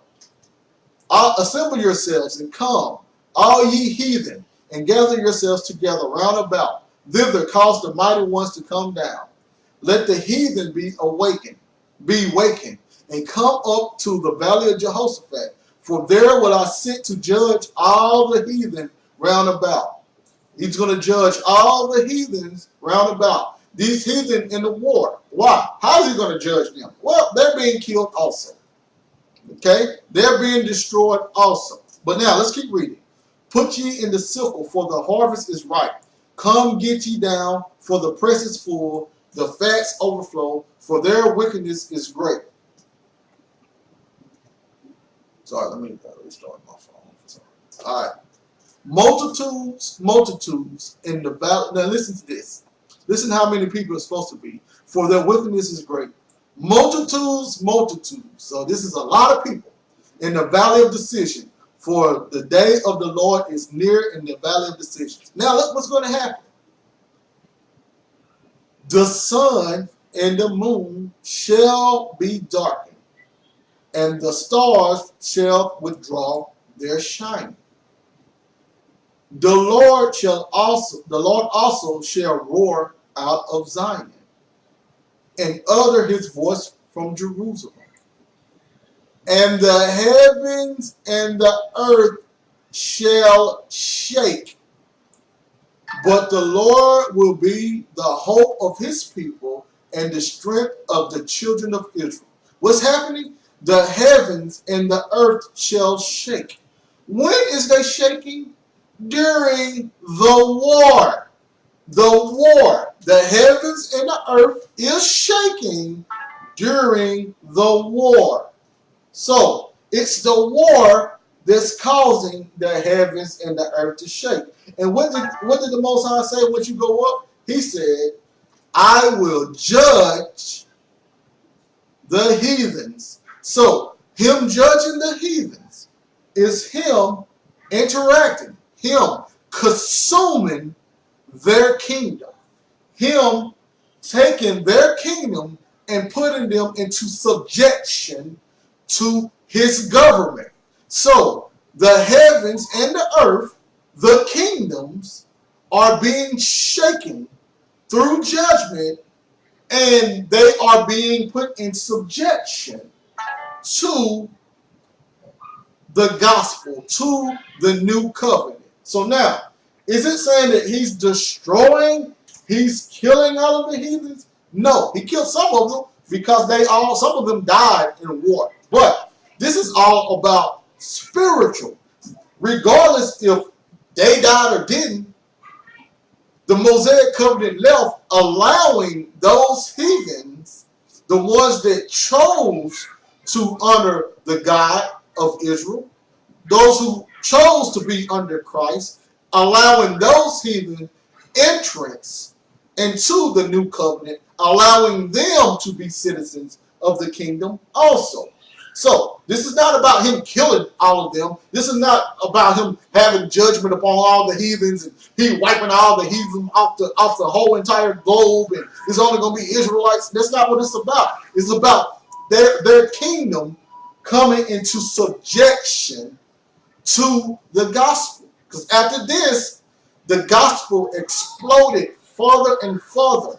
I mean, that's how we have it here in the Western world. 2,000 years ago, this all had to happen in order for us to be in America 2,000 years later talking about Christ, talking about the kingdom, talking about the Most High. All of this had to happen in order for us to be here having this conversation right now. This is what the government, this is what the kingdom of heaven looks like. Us saying, hey, we're under Christ. No war, no violence, no more judgment of a nation. But anyway, we see the heavens and the earth being shaken during the war. But I want everybody to look at this. Yes, man, how you doing? Also, Miss Barbara. I want everybody to look at this. The sun and the moon shall be darkened, and the stars shall withdraw their shining. We're going to touch back on that in just a second. But everybody look at this. The sun, because people want to take this literally. They want the sun and the moon to literally be darkened, not understanding that this is what the new moon looks like. This is what the new moon looks like. No more sun and the moon being darkened, just a slither. And within that new moon is when they did the Feast of Trumpets. The Feast of Trumpets represent that final war. That final war was represented by the Feast of Trumpets that was held during the new moon. During the new moon is just a slither. The moon is being darkened, just a slither. The sun not giving off her light, going down. When the sun goes down, then you can see the new moon. The stars falling from heaven. The powers that be. But I know I'm getting into it so much, but this is what they call apocalyptic language. Thank you, Brother Alvin.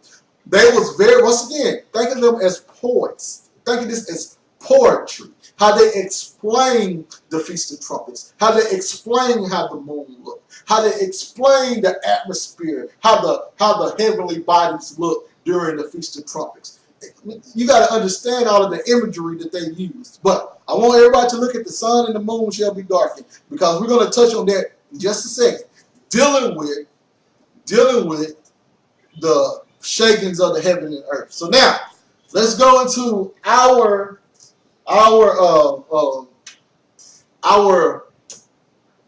favorite scripture, dealing with our favorite books, dealing with Hebrews, all about the new covenant. Let's go to Hebrews 12, right? Hebrews 12, let's start at verse 25. Hebrews 12:25. And it says, see that ye refuse not him that speaketh. For if they escape not who refuse him that spake on earth, much more shall we not escape, if we turn away from him that speaketh from heaven, whose voice then shook the earth. But now he promised, saying, yet once more, I shake not the earth only, but also the heaven. So in Haggai, he shook the heavens and the earth. And what happened? Those kingdoms was overthrown. So now, once in Hebrew, he's saying only once more. So it's not supposed to happen no more. This part in Hebrew that he's talking about, this was going to be the last time that heaven and earth was to be shaken. No more after this. So any war that occurs after this has nothing to do with what the Bible was talking about, dealing with prophecy. So now this is just wicked men being wicked, fighting for things because they're outside of the kingdom of heaven now. Now they're outside of the kingdom of heaven. They're on the gates. They're on the outside of the gates trying to look in. They're on the outside. But this once more in the Bible days had to occur how many times more? One. So now let's see how he explained this once more shaking of the earth and heaven. Verse 27. And this word, yet once more, signified the removing of those things that are shaken, as of things that are made. Are made. Things that are made have a beginning and an ending. Once again, that's why I went back to Genesis in the beginning. Genesis, in the beginning, God created heavens and earth. So once they thought about heavens and earth, they thinking about the creation, a creation of something. Every kingdom had a creation. Every kingdom had a beginning. They all started from somewhere. So in the beginning, God created heaven and earth. All things are made. Every kingdom had a beginning. So now, that those things which cannot be shaken may remain. So now, we have things made by man being shaken, and we got things made by the Most High not being able to be shaken. Okay, so now, you have a kingdom created by man that can be shaken. You have a kingdom created by the Most High that cannot be shaken. So now, and it tells you right here, verse 28, once again, everything about heavens and earth, you will always see it surrounded by kingdoms. The word kingdom is always about kingdom, kingdom, kingdom. Even in the new heavens and the new earth, new Jerusalem, new kingdom. Heavens, earth, kingdom. Everything within that kingdom. What's all within the kingdom? You have people. You have a government. You have land. You have well, you pretty much govern. That pretty much goes through everything. So you have a government body. You have a system of government. So now, wherefore, we receiving a kingdom which cannot be moved. So now, a kingdom which cannot be moved. So that kingdom cannot be shaken. What was he shaking? I shake not the earth only, but also the heaven.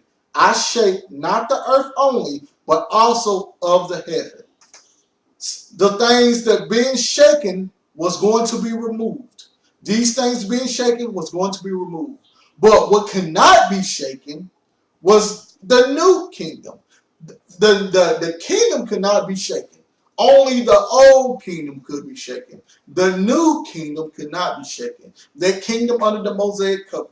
All of those kingdoms of the earth, the four beasts and all of their kingdoms, all of that could be shaken. It was always shaken. And let's see how it was shaken. You had the first beast, which is the Babylonian kingdom. Well, that was shaken. That heavens and earth was shaken and destroyed by Persia, by Medes and Pers. So then they come in with this new creation, with their new heavens and earth. But guess what? Their new heavens and earth was destroyed. Their kingdom was destroyed by who? The Greeks. So then you have the Greeks come in with their new heavens and earth. But their new heavens and earth was destroyed by who? The Romans. So now you got the Romans coming in with their new heavens and earth and their new government system. And you got the Romans being destroyed by who? The Christ.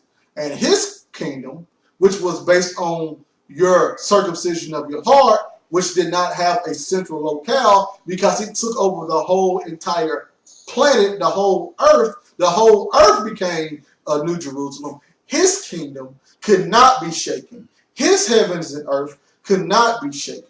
So this is what the difference between the heavens and the earth. So that heavens and earth cannot be shaken. So when we say we're living in the heavens and the earth, and the old heaven and earth has passed away, the new heavens and earth, which is the kingdom of Christ, that old heavens and earth was the kingdoms of man. They got submerged, they got engulfed by the new kingdom. So now, wherefore we receiving a kingdom which cannot be moved, let us have grace, whereby we may serve God acceptably with reverence and godly fear. For our God is a consuming fire. He consumed all of those kingdoms. He consumed all of those things. Amen, brother. It destroys the NWO futuristic doctrine. Thank you, Brother Alvin, for walking with me. So now, and like you said, kingdom has king, laws, citizens, and dominion. This is what the new kingdom on earth have. See, the plan of the Most High was not for you to die and come into his kingdom. That was already understood. Once mankind died, his spirit went back to the Father, those that he found righteous, no matter what covenant it was in. So his plan was to have his government back, or his dominion back on earth that Adam lost. Adam lost, and then later on he gave the dominion to certain other people. He gave the dominion to the Assyrians, and then he gave the dominion to King Nebuchadnezzar. He gave the dominion to Cyrus, and he gave the dominion to Antiochus, who came after Alexander. Then he gave the dominion to Titus and Vespasian. But after that, he gave the dominion to Christ. And his Father gave the dominion to his servants. And his servants is supposed to display their dominion. They're supposed to display their government by not having vile speech. All of that stuff in the songs and the wisdom of Solomon and all that stuff. This is how we're supposed to be governing our life, through wisdom, through Christ, through the government. The real kingdom of heaven, the new heavens, the new earth, is how, which is within us, is how we display the Father and how we keep getting citizens added inside of the kingdom. He wants dominion on earth through righteousness. We're supposed to be dominating earth through righteousness. That's the kingdom of heaven being on earth. He can't use you if you're dead inside of the kingdom with him. You're in your rest now. Now you're in rest. Now you're rest from this wicked world. But while you're on this world, you're supposed to be displaying that dominion of the Father so people can understand what it's all about, and you get your rewards on earth. And once you go to the next realm, you continue getting your rewards. But he can't use you if you're dead. You got to be here alive, spreading the gospel. But now, let's keep going. Because I know a lot of people looking for death. No, you're supposed to be alive and living. You're supposed to be living your best life out here through Christ, expanding the kingdom to the Jews and Gentiles alike. That's why he did away with the Levitical priesthood. That's why he did away with the genealogy. You can only go through history and find out that you are Israel. You really can't tell what tribe. He don't care about none of that stuff. He wanted citizens of the kingdom. That's point blank period. Citizens of the kingdom. So now, let's go to Revelation 6.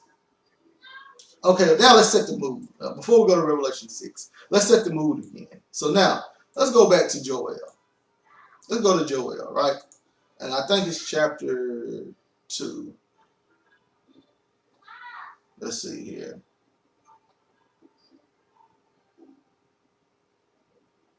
Well, we have right here. Blow ye the trumpet in Zion. We know what the trumpet means. And sound an alarm in my holy mountain. We know what the holy mountain is. Trumpet, war. Let all the inhabitants of the land tremble. For the day of the Lord coming. So what the land is trembling. The heavens and the earth is trembling. Their kingdom is trembling. For the Lord cometh. For it is nigh at hand. So when he said nigh at hand, he meant near. He didn't mean far. But anyway. A day of darkness and gloominess. A day of clouds and of thick darkness. As the morning spread upon the mountains. A great people and a strong there has not been ever like, neither shall there be any more after it, even to the years of many generations. Hold on, y'all. I think my mouse, yep. I will be right back, y'all. I got to get some batteries because at this point in time, my mouse would love to run out of energy. So now, give me 2 shakes, and I will be right back so I can get some juice for my mouse, and we can keep going on. But y'all, while I'm gone, you, you can read about when the time there. You can read about the new heavens and the new earth, or you can read about what we're going over right now, dealing with a day of clouds. And it's only going to take about 30 seconds. So if you're here, if you want to take a bathroom break or whatever, I will be right back with my battery. So hold on. Did y'all eat? See, look what y'all doing already. No, I don't care. What y'all doing already? What y'all actually do? Watch TV? So turn around and watch TV. All that other stuff.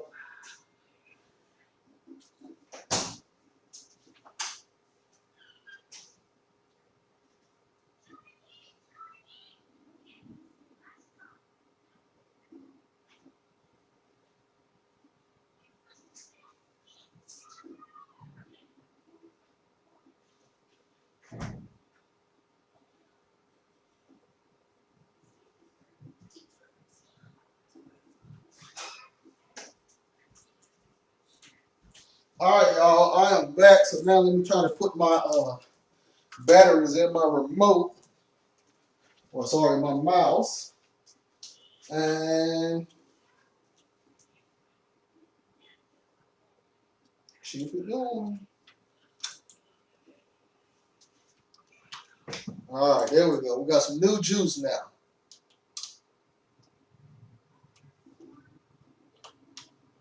All right, there we go. So now it says the trumpet is being blown, right? So we know that this represents a war. An army is coming. And within that war, within that army, look what it happens. A day of darkness and of gloominess. A day of clouds and of thick darkness. Listen to the imagery once again. Listen how this is poetic. Listen how it flows to explain this army coming in. As the morning spread upon the mountains, a great people and a strong, there has not been ever the like, neither shall be any more after it, even to the years of many generations. A fire devoured before them, and behind them a flame burneth. The land is as the Garden of Eden before them, and behind them a desolate wilderness, yea, and nothing shall escape them. So in front of them it was pure, but behind them destruction. And look, the appearance of them is as the appearance of horses, and as horsemen, so they shall run. So now, and I'm just going to read this. Like the noise of chariots in the top of mountains shall they leap, like the noise of a flame of fire that devoured the stubble, as a strong people set in battle array. So you have that battle coming. Before their face, the people shall be much pained. All faces shall gather blast. There will be no more pain, no more sorrow in the new heavens and the new earth. Before the new heavens and new earth, the new covenant, the new kingdom came, all of this was full of crying. Why? Because of the destruction of armies, because of the wrath of the Most High.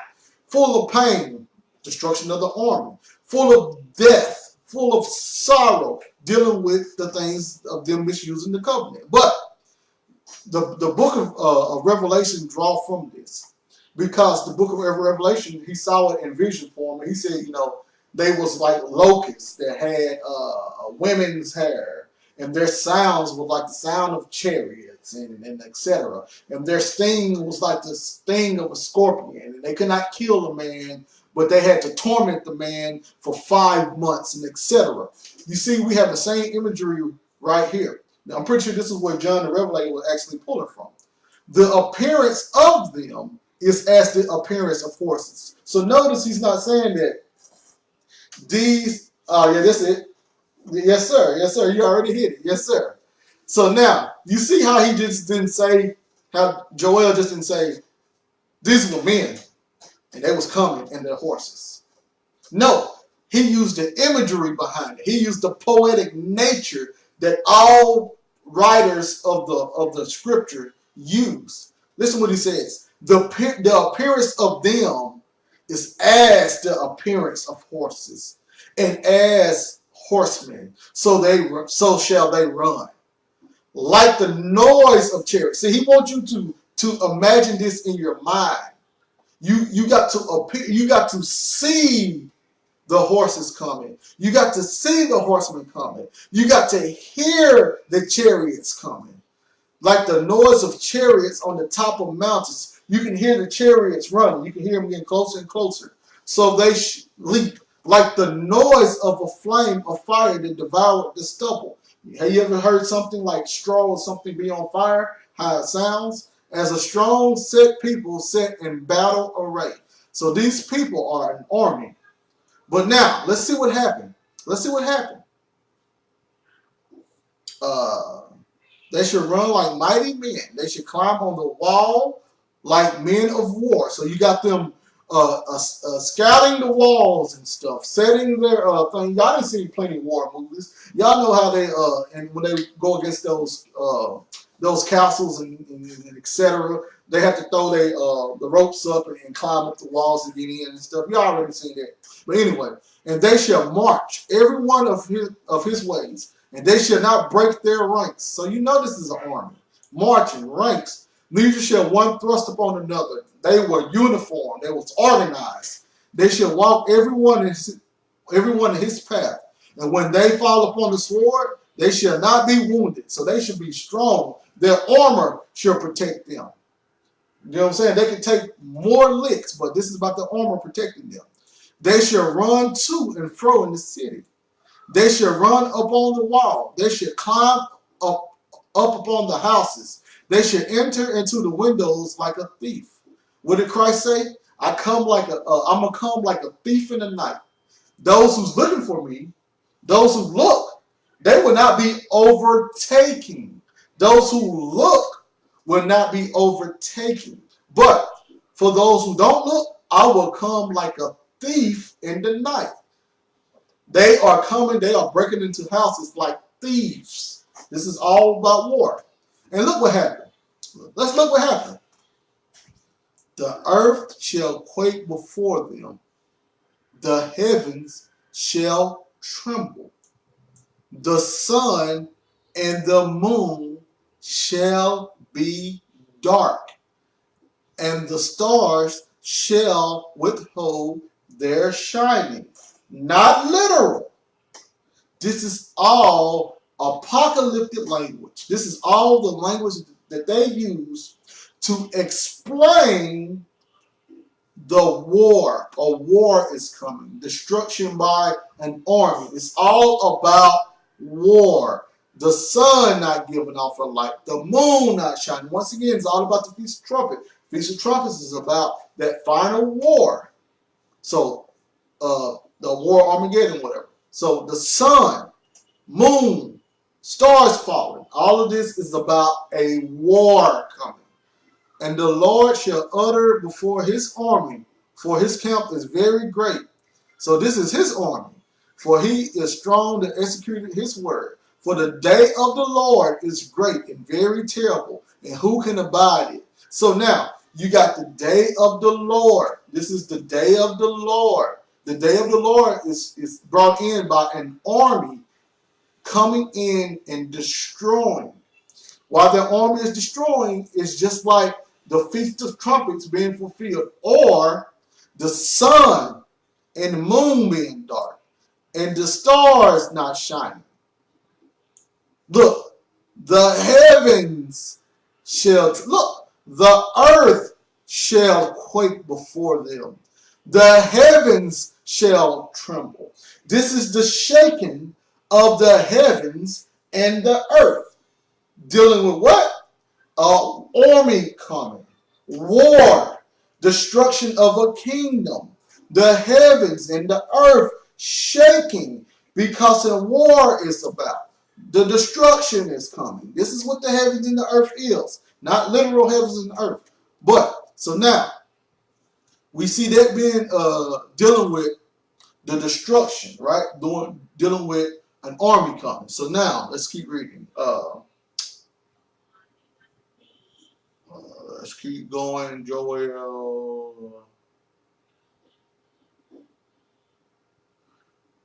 And it should come afterwards that I will pour out my spirit upon all flesh, and your sons and your daughters shall prophesy. Your young men, your old man shall dream dreams, and your young man shall see visions.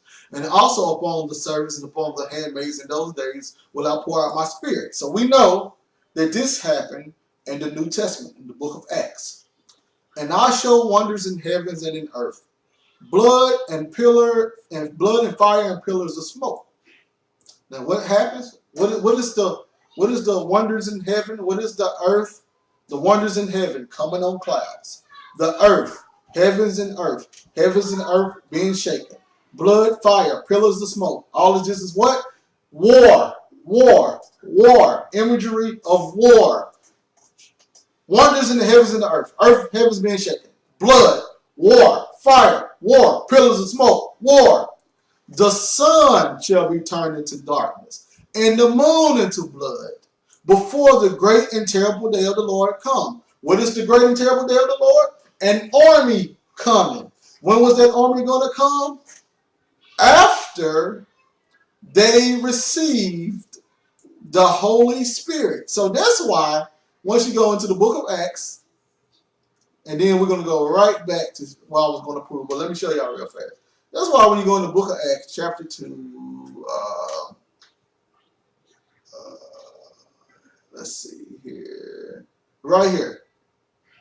And it should come to pass, this is when Peter was saying, hey guys, what you guys are seeing, because they said they are drunk. He said, no, they ain't drunk. This is what the third hour. But what you guys are seeing is the fulfillment of Joel's prophecy. So now, and I will show wonders in heaven above and signs in the earth beneath, blood and fire and vapor of smoke.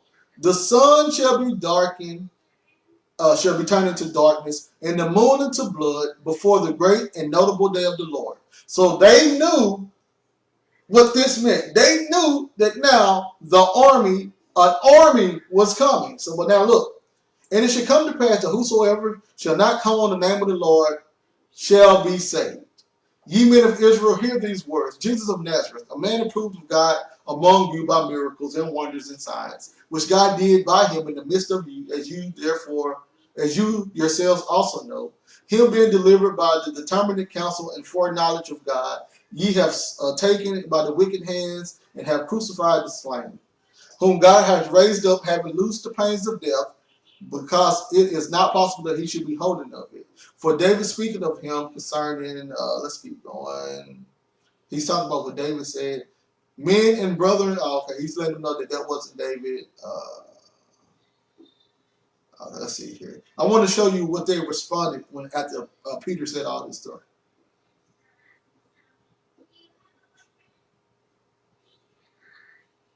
Here we go right here. Verse 20, Acts 2:37. Now when they heard this, because Peter just gave them the whole spiel, they were pricked in their heart and said unto Peter and to the rest of the apostles, men and brethren, what shall we do? Now why did they ask, what shall we do? Why was they wanting to know, what shall we do? But anyway, he said, until I make thy foes thy footstools. They knew that was going to happen through war, through the destruction. But anyway, why do they want to know what shall we do? Because they know that, and it shall come to pass that whosoever shall call on the name of the Lord shall be saved. So at this point of time, they knew the name of the Father. Okay? They knew the name of the Father, whether it was Yahweh or whatever else name that people want to say today, Jehovah, or all of that stuff, or Ahaya, or Elohada, whatever names that they want to use. These people knew the name of the Lord. So, why come they just didn't call out the name of the Lord? Because they understood this wasn't talking about them calling out a physical name. They understood that. People today want it to be a physical name, but they understood this was not about them calling out the physical name of the Lord. They said, what shall we do? Because they understood the army would come after the prophecy of the Spirit. So they understood, hey, this is the prophecy of the Spirit. Now, destruction has to follow. So what can we do to be saved from that destruction? What was the destruction? The Roman army. So they wanted to know, what can we do to be saved? And he told them what to do. Repent and all that stuff. But that was the point. The sun shall be dark and the moon. They knew that, they understood that meant a war was coming. The Roman army, precise. So now, once you go into Matthew 24, Jesus went out and departed from the temple, and the disciples came unto him to show him the buildings of the temple. And Jesus said unto them, see ye not all these things? Verily I say unto you, there shall not be left here one stone upon another that shall not be thrown down. And as he said upon the Mount of Olives, the disciples came unto him privately, saying, tell us, when shall these things be, and what shall be the sign of thy coming and of the end of the world? Or the word age right there, Adon. So now, he gives them all of the things to look for, dealing with the destruction of the temple. And look what he says right here. Wars. Rumors of wars. Nation against nation. Kingdom against kingdom. This is all heavens and earth being shaken. All things pertaining to wars. They asked him, what are the signs of the destruction of the temple? And he gives them signs dealing with war. So now, the beginning of sorrows. And if you look up, they call this birth pains. The beginning of sorrows. And look, they should deliver you up to be afflicted and shall kill you. More war stuff. They shall betray one another. More war stuff. Be a witness unto all nations, and then the abomination, then will let those which in Judea flee to the mountains. They're running.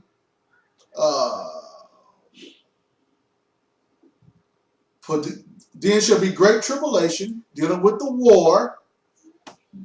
Except those days be shortened. What days? The war. There shall be no flesh saved.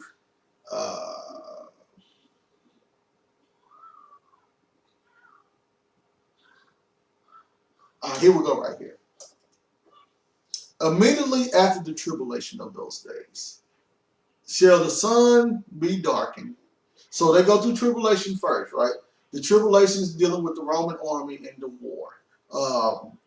To be more specific, let me put it in better pretenses. During the siege of Jerusalem, they encompassed Jerusalem, and they had a war on the inside of Jerusalem, and then they had the Roman army on the outside. So while inside Jerusalem, you had the Zealots and the Sicarii. They was on the inside attacking the inhabitants of Jerusalem, those that wanted to escape and go to Rome's side. So you had a war on the inside, which was bringing in the tribulation on the inside of Jerusalem, and then you had the Roman army on the outside. So that war on the inside of Jerusalem was caused by Jerusalem itself. So now, they was doing all this stuff during their war. That war was inside, and then they had another war on the outside. So now, in other words, I guess you would call that a civil war and then a regular war? I don't know. But this is what happens. After the tribulation of those days, the sun shall be darkened, and the moon shall not give off her light, and the stars shall fall from heaven, and the powers of the heaven shall be shaken. So what do we have now? We have another shaking of the heavens. So you have one more shaking, another shaking of the heaven. So when is the heaven being shaken? During the war, a war coming.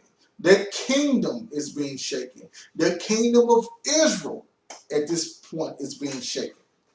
In those days, so we have the sun being dark and all this. So now we know this is apocalyptic language dealing with the army coming in.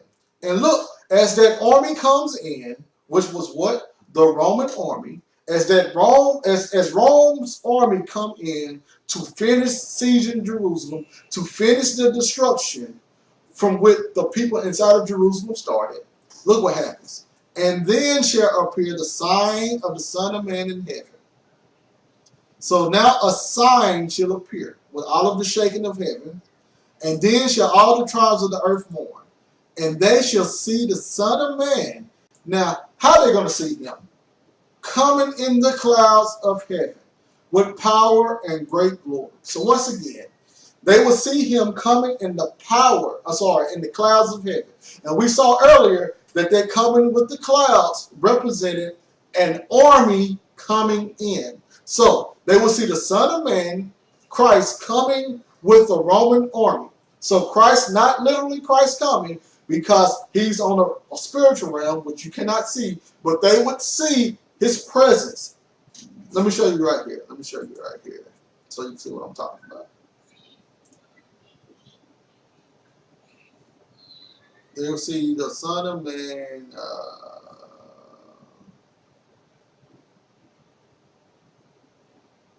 What's it? Coming right here. It says Archimate, used for the president of subject kindred word to come, to go, literally, to come or to go, to appear, to bring, to come enter, fall out, to go, to grow, to resort. So to come or go, to accompany, to appear. So they see him coming in the clouds. Him coming in the clouds meant him coming or him going with the Roman army. So they asked him the sign of his parousia. He's saying that's when you're going to see me come with the Roman army. He is coming with the Roman army. Not him physically, but his presence with the Roman army, because that's what they asked him about. Let's go up here. Matthew 24 and 3. They asked him, 24, go to it. 3, what will be the sign of thy coming? What's it there? The sign of thy coming, right there, parousia. It means to being near or advent, physical aspect, coming, presence, return, specifically of Christ to punish Jerusalem, or finally the wicked. So they knew that he was coming to destroy Jerusalem. That's what the people who created the dictionary knew. But anyway, his presence. So they asked him, when will you be coming to destroy Jerusalem? What will be the sign of your presence? We need a sign of your presence, because we're not going to see you personally. So we need a sign to know that you're there.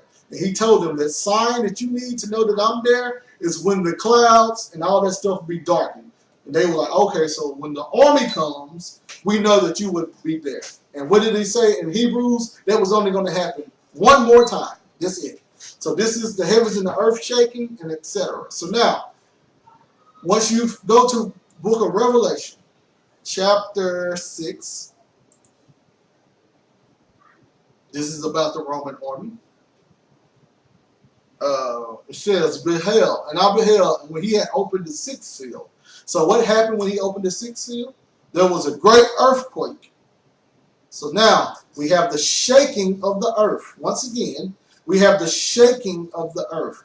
And this is about the same thing that Matthew 24 is about. In Matthew 24, there was a shaking of the heaven. In Revelation 6, there's a shaking of the earth. So once again, this is all about the kingdom being shaken. So now, and I beheld when he had opened the sixth seal, and lo, there was a great earthquake. And the sun became black as sackcloth of hair, and the moon became as blood, and the stars of heaven fell into the earth, as when a fig casteth her untimely figs, when she is shaken of a mighty wind. What happens? The wind causes it to shake, and it loses a fig. So now we have a shaking. So now, what does this represent? An army coming. This is the Roman army coming. During the sixth seal, the Roman army was coming. And what happens? Verse 6, and the heaven departed as a scroll when it was rolled together, and every mountain and island was moved out of their place. So now what happens? You have the heaven and the earth being shaken. The heaven and the earth being shaken. So you have the heaven and the earth being shaken. Verse 6, and the kings of the earth. So later on, I got you. Y'all ain't starving. And the kings of the earth, sorry, y'all, they're my children. I got to get to them in a second. And the kings of the earth, and the great men, and the rich men, close the door, please.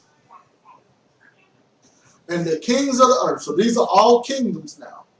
The kingdoms. These are all kingdoms. And the kings of the earth, and the great men, and the rich men, and the chief captains, and the mighty men, and every bondman, and every free man, hid themselves in the dens of the rocks, or the rocks of the mountains, and said to the mountains and rocks, fall on us and hide us from the face of him that sitteth on the throne, and from the wrath of the Lamb. So this is the coming that Christ was speaking of. They could see the face of the Father.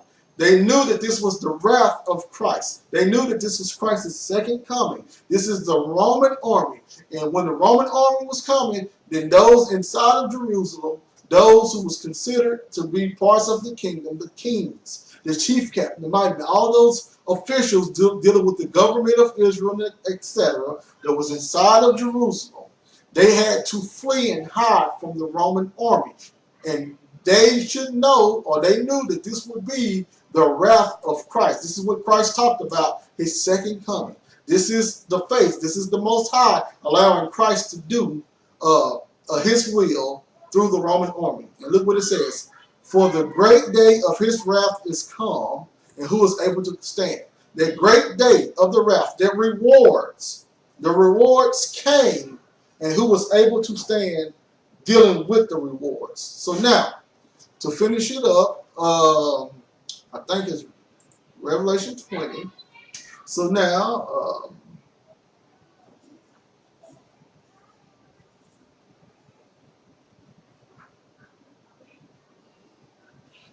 Revelation 20 and 11. So this is dealing with the war, And I saw a great white throne, and him that sat on it, from whose face the earth and heaven fled away, and there was found no place for them. So now, this is the passing of the old heaven and earth. When the old heaven and earth passed, dealing with the destruction of Jerusalem, that kingdom, when that kingdom passed, we see that judgment day occurred. Those who were in all of the old covenants, from Adam to Moses, they had to be judged based off of the covenants that they were in. So now, we see the sea giving up its dead, and death and hell, all of these was cast into the lake of fire, and the new heaven, the new kingdom, the new people, the new covenant came about. So now, we have the passing of the old heavens and earth right here, Revelation 20 and 11. It's the Mosaic covenantal system. It left. The kingdom of Israel left. That natural kingdom of Israel left. They was gone. No more. It's gone. Ta-da. Not coming back. This happens during the destruction caused by the Roman army. So now, I went thoroughly what the heavens and the earth was, and when they passed away, and when the new heavens and earth came. All of this happened in the first century. That's why Christ was able, once again, once you go to Matthew 16, 27 and 28, that's why he was able to tell the disciples that the judgment day was going to happen before all of them died. And he was going to bring in the new heavens and the new earth, which is the new kingdom, before all of them died. For the Son of Man should come in the glory of his Father with his angels, and then he shall reward every man according to his works. That's judgment day. Okay, that's the army coming in. Verily I say unto you, there be some standing here. He's talking to the disciples standing in front of him, which shall not taste of death till they see the Son of Man coming in his kingdom. So he was able to tell them that he was going to come in his kingdom before all of them died. He told them before judgment day will occur, before all of you guys right here in front of me died. That's why the Bible has been fulfilled. And people telling you that it has not been fulfilled. And people telling you that Christ is coming in our future. And people telling you that you still got to do these feast days. And people telling you that you still got to follow the Mosaic covenant. They have not studied the Bible. They have not studied Scripture. They read a few verses out of context and say, hey, I didn't see this happen, so it wasn't supposed to happen. Well, the Bible tells us that the disciples were supposed to see this happen. And they lived during the first century. So you're not supposed to see this happening. You never were supposed to see this happening. We are in the new kingdom of Christ. We are in the new heavens and the new earth and the new covenant. But you have to take it yourself to enter into the kingdom or stay accursed. You are to live or die. That's on you. But you're supposed to do it through Christ. So now, this was the generation of the disciples. That's why, and also Matthew 24, we just went through him saying that his return was going to happen, right? 30. And then, when was it going to happen? He should send his angel with a sound of a great trumpet. Once again, what is trumpet? War. And they should gather together his elect from the four winds. So this happens during war. This is the fulfillment of the Feast of Trumpets. That no man know the day of. Well, let me keep going. So now, this the sun shall be darkened and the moon shall not give off her lights. That was all about the Feast of Trumpets. That's the idiom for the Feast of Trumpets. We got the heaven and the earth shall pass away, dealing with the kingdom. But my word shall not pass away, means the gospel will still stay here, bringing in the new kingdom, even when the old kingdom under the Mosaic covenant passed away. But look what he tells them. Verse 34. Verily I say unto you, who was he talking to? The disciples. This generation shall not pass till all things be fulfilled. And people want to play with the word generation. So now we're just going to go straight there into generation right here. Generation right here. It says Gehenna.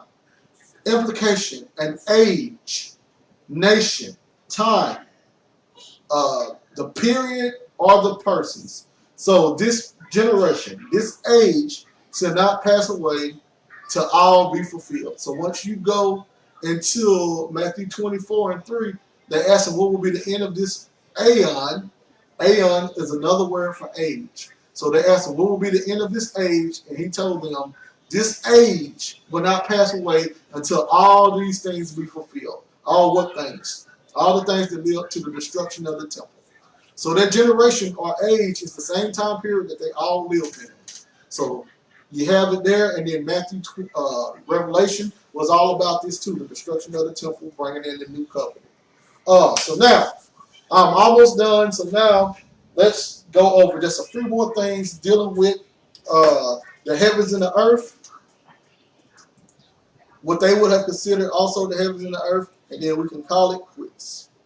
So now, let's go to a person that knows more about the Jewish festivals and stuff than we do. Josephus, who actually lived there, who was actually a priest and a natural priest, and very skilled. So now let's go to, we are in Josephus, Antiquities of the Jews, book 3, chapter 6. This is dealing with the tabernacle that Moses made. And he says, hereupon the Israelites rejoiced of what they had seen and heard of their conductor, and were not wanting in diligence according to their ability. For they brought silver and gold and brass and the best sorts of woods, and such as not at all decayed by petrification, camel's hair also, and sheepskin. Some of them dyed of a blue color, some of them of a scarlet, some brought the flower of the purple color, and others white, with wool dyed by the flowers aforementioned, and fine linen and precious stones, which those that use costly ornaments set in ounces of gold. They brought also a great quantity of spices, for of these material did Moses build the tabernacle. So hopefully y'all see all of that stuff that was brought for the tabernacle, and later the same things were brought for the temple. But this is where people get confused at. Let's go right here.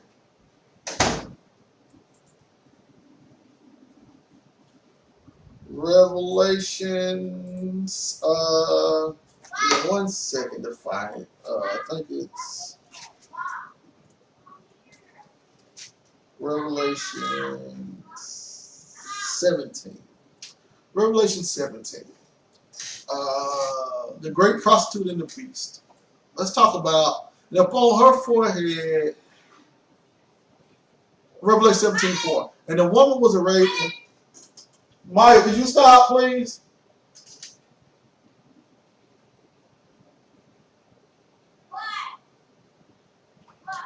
Hello, y'all. And the woman.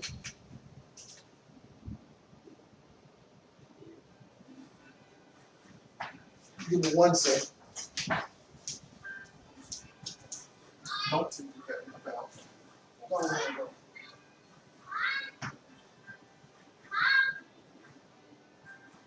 No one said it on there. What do you think?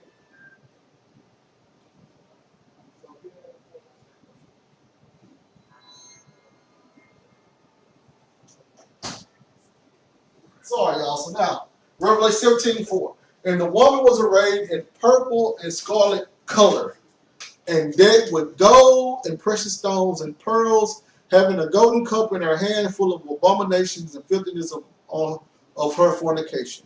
And upon her forehead was a name written, Mystery Babylon the Great, the mother of harlots and the abominations of the earth. And I saw the woman drunken with the blood of the saints and with the blood of the martyrs of Jesus. And when I saw her, I wondered with great admiration. So now, you had the woman, she had purple scarlet color. She was decked with gold and precious stones and pearls. And she had a golden cup, and inside her, she had the blood of the saints and of the blood of the martyrs of Jesus. So, who can this be? None other than Israel. Once again, who can this be? None other than Israel, and dealing with the governing body that they had. They were the one who killed the saints. They was the one who killed. They the one who martyred those of Christ, and she also had the purple scarlet colors, and she was decked with gold and precious stones and pearls. So that's why we just read, and this is exactly what they brought to the tabernacle in the beginning. See, she had linen, she had the precious stones, she had the purple, she had the blue, she had the scarlet. All of this stuff was for the first tabernacle. So for people to try to tell you that Mystery Babylon is America, that's absolutely incorrect. It will be Jerusalem. So now, let's keep going. Let's see what else we can pull from this.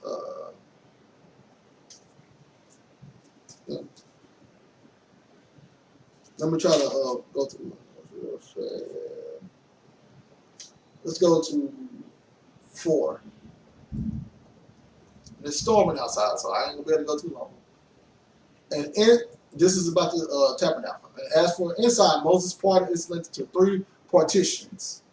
And remember, they had to break down the wall of partition. Well, the partition was dealing with the temple. At the distance of 10 cubits in the most sacred end, Moses placed 4 pillars, the workmanship of which the very same with the rest. None of them. Let's see here. Here we go. However, the proportion of the measures of the tabernacle proved to be an imitation of the system of the world. For the third part thereof, which was within the 4 pillars, to which the priests were not admitted, is, as it were, a heaven peculiar to God. So now, you have inside of the tabernacle, it represented the world. But the space of 20 cubits, it is as were sea and land, which men live. So now, you have the sea and land and the temple, and you had the heavens on the in the temple also. So you got the heavens, and you got the sea, you got the land. So now, I want to go back into Was it Revelation?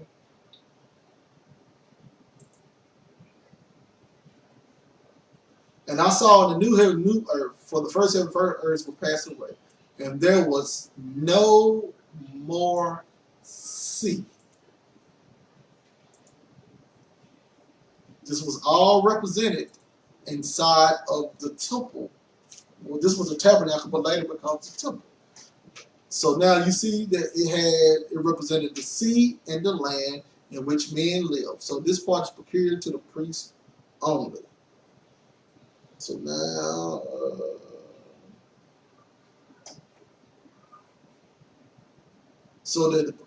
but as the front where the entrance was made, they placed pillars of gold and stood on bases of brass, a number of 7. But then they spread over the tabernacle veils of fine linen. So you got once again, you got the purple, blue, and scarlet colors embroidered, which we see in Mystery Babylon. The first veil was 10 cubits every way, and they spread over the pillars which were parted in the temple, and kept the most holy place concealed within. And the veil which was part was not, and the veil was that which made this part not visible to any. Now the whole temple was called the holy place, but that part which was within the 4 pillars, and which none were omitted, was called the holies of holies. This would be the Garden of Eden. The Garden of Eden, which Adam was able to come into, but after that, he was no longer permitted or admitted to go in. So, the holies of holies would have been the Garden of Eden. The veil was very ornamental and embroidered with all sorts of flowers, which the earth produces. So, what was going on in the Garden of Eden? It had all of the trees and all of the delights of which the Most High made. So, and there was interwoven all sorts of variety that might be an ornament, accepting the form of animals. No animals inside of it. Another veil there which was covered in 5 pillars, and that was because he didn't want them dealing with idolatry. Okay, I think we've done there. And then you go later on, you have the rings and etc. Oh, let's see.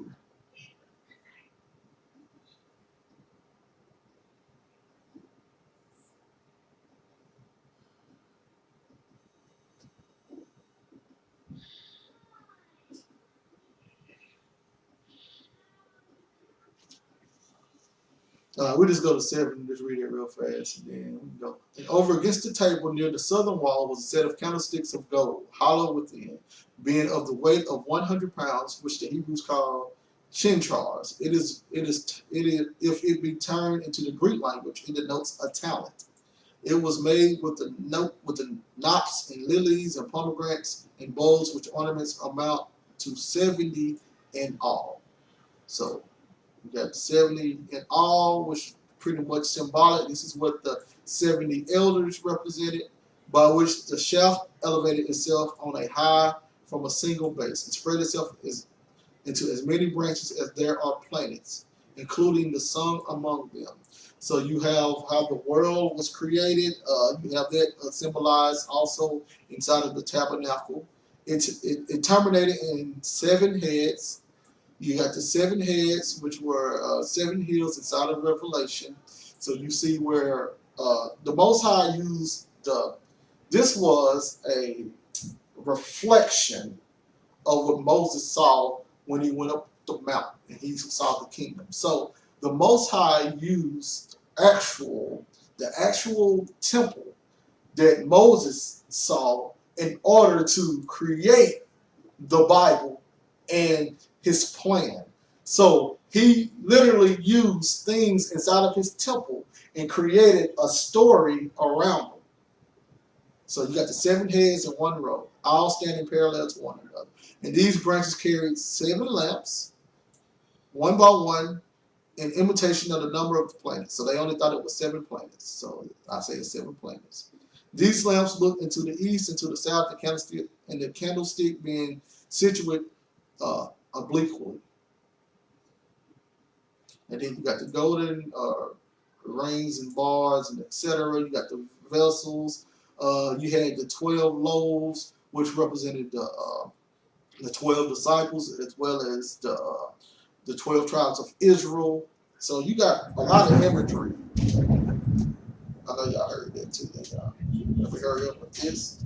So now we can go to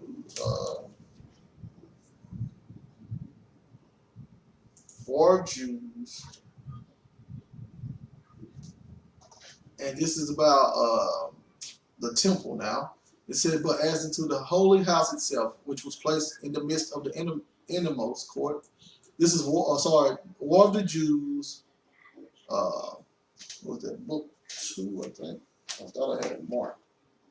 So War of the Jews, book 5, chapter 5, and I started at 4.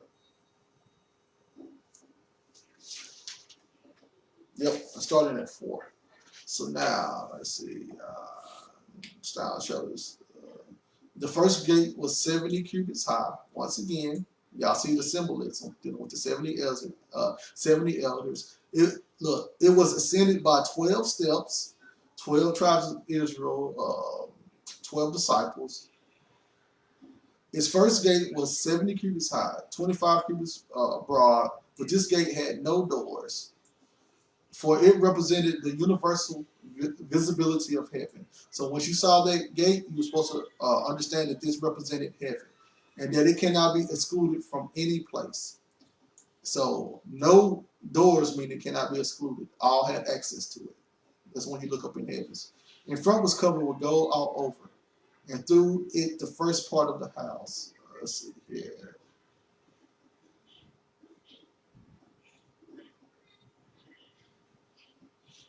And they just talk about the stuff in it. It was a Babylonian curtain embroidered with blue and with fine linen and with scarlet and purple. We see that in the Mystery Babylon. And of a contexture that was truly wonderful. Nor was the mixture of colors without its mystical interpretation. But it was a kind of image of the universe. Once again, the temple represented the universe, represented the heavens and the earth and the land and the sea and the people, the holies of the holies, Garden of Eden. The temple represented the whole creation by itself. So once again, when some heavens and earth was being shaken, you better believe the temple was being destroyed. For by dealing with when the heavens and the earth of Israel was being shaken, you better believe it was their temple being destroyed. For by the scarlet there seemed to be enigmatically signified fire. Man, it's crazy. These words enigmatically signified fire. By the fine, so we have fire right there. By the fine flax, we got the earth. By the blue, the air, and by the purple, the sea. Two of them having their colors the foundation of this resemblance. But the fine flax and the purple have their own origin for the foundation, and the earth producing one, and the sea the other. So you got the land, you got the earth and the sea. This curtain also had embroidered upon it all that was mystical in the heavens, excepting that of the 12 signs representing living creatures, which they later turned to zodiacs. Let's see here. Yeah, you got the 7 lamps, which John the Revelator saw. And it said it represented the 7 planets springing out of the 12 loaves. He put the zodiac there. I would say 12 disciples of 12 tribes of Israel, but I guess it is what it is. Upon the tables, 13. The possession of all things, let's see. But the altar of incense, by its 13 kinds of sweet smelling spices, which the sea replenished it, signified that God is the possessor of all things that are both in the uninhabitable and habitable parts of the earth, and that they are to be dedicated to his use. But the inmost part of the temple was about 20. We got the Holy Holies right there. Let's see what else I'm trying to go to. And this is the last part.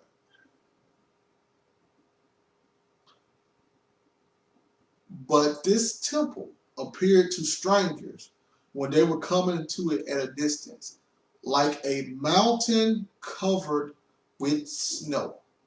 So when he said my great mountain. What do you think it was talking about? They're going to come to my great mountain.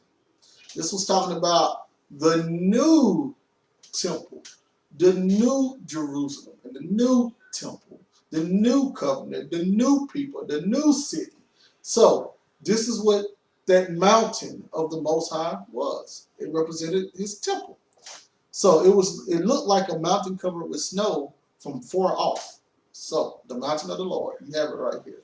And now let's finish it. The new heavens and the new earth. I know I'm probably boring y'all now, but this stuff is exciting to me. So now let's finish it. This is Philo, the Judean.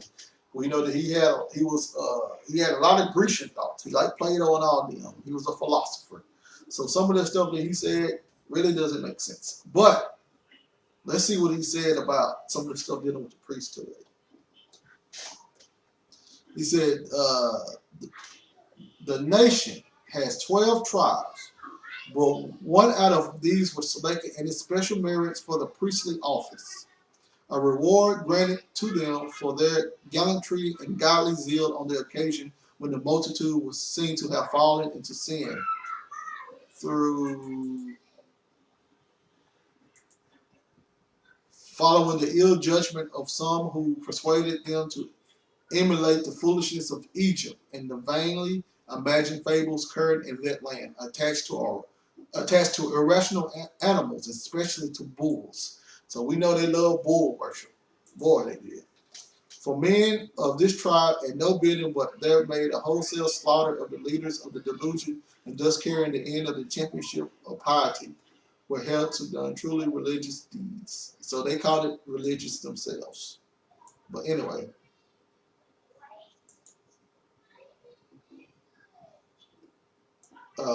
this is the special laws in Philo, chapter 16. With regard to the priest, there are the following laws. It is ordained that the priest should be perfectly sound throughout without any bodily deformity. No part that is must be okay. This is how perfect they had to be. But I'm trying to get to something else. I'm trying to get to what they look like.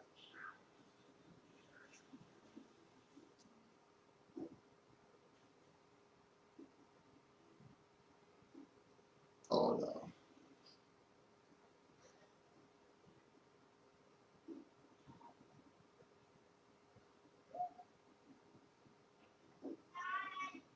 All right. In the first place, it is a circular garment of a blue color throughout, the tunic with the full-length skirt, thus symbolizing the air. So now, this is what the priest wore, and this is what the priest outfit symbolizes.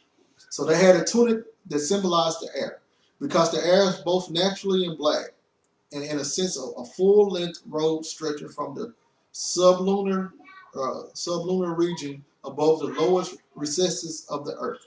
Secondly, on this set is a piece of woven work in the shape of a breastplate, which symbolizes heaven. For the shoulder points there are two emerald stones, a kind of substance which is exceedingly valuable. There is one of these on each side, and both are circular, representing the hemispheres, one on which is above and one under. So you got the heavens, you got the air, you got the heavens, you got the hemispheres, the earth. Then on the breast, there are 12 precious stones of different colors, arranged in 4 rows of 3 each, set in the form of the model of the zodiac. For the zodiac, consisting of 12 signs, make the 4 seasons of the year by giving 3 signs to each. This part of the dress as a whole is significantly called the regency, because heaven and its contents are framed in order on rational principles and proportions, for nothing there is irrational. On the regency, he embroidered 2 pieces of woven work, of which he called clear showing and the other truth. By truth, he suggested thought that no falsehood allowed to set foot in heaven, and but has been banished entirely to the earthly regions, and has its lodging in the souls of accursed men, by clear showing that the heavenly beings make clear all things that we are or do, which in themselves would be altogether unknown. Here is self-evident proof. If the light of the sun had never shone, how could the numberless qualities of bodily things have ever been perceived, or the multiform varieties of colors and shapes? Who else could have shown us nights and days and months and years and time in general, except the revolution, harmonious and grand beyond of all descriptions of the sun and moon and other stars? How but through the same heavenly bodies teaching us to compute the divisions of time could we have learned the nature of number? So now, let's skip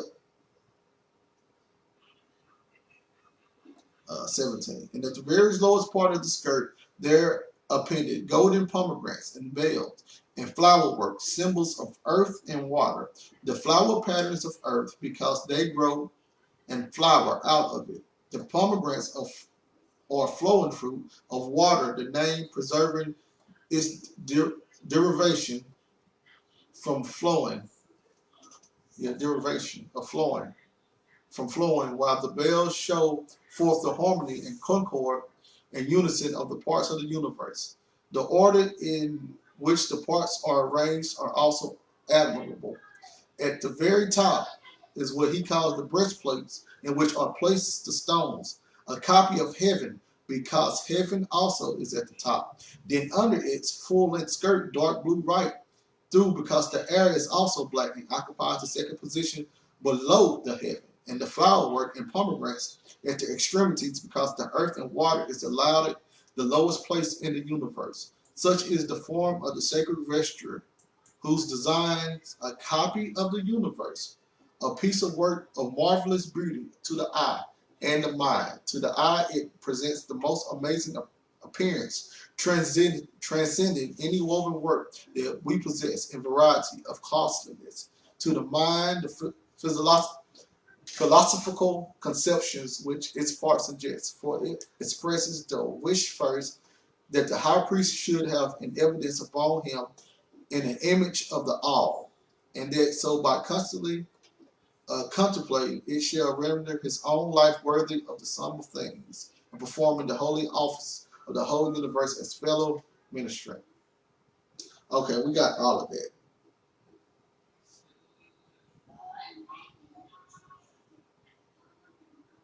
I want to show this last thing and then I'm done.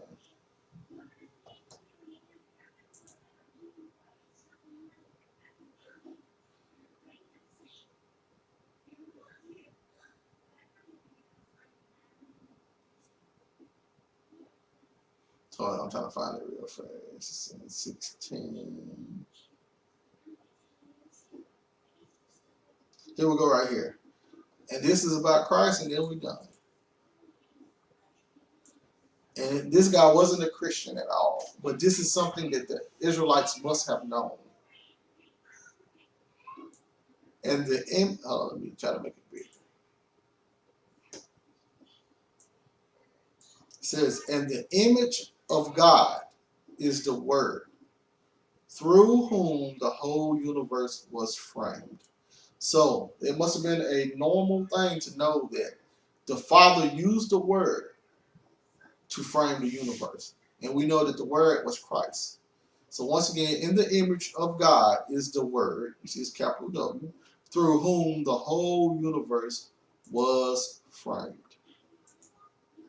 And then you go to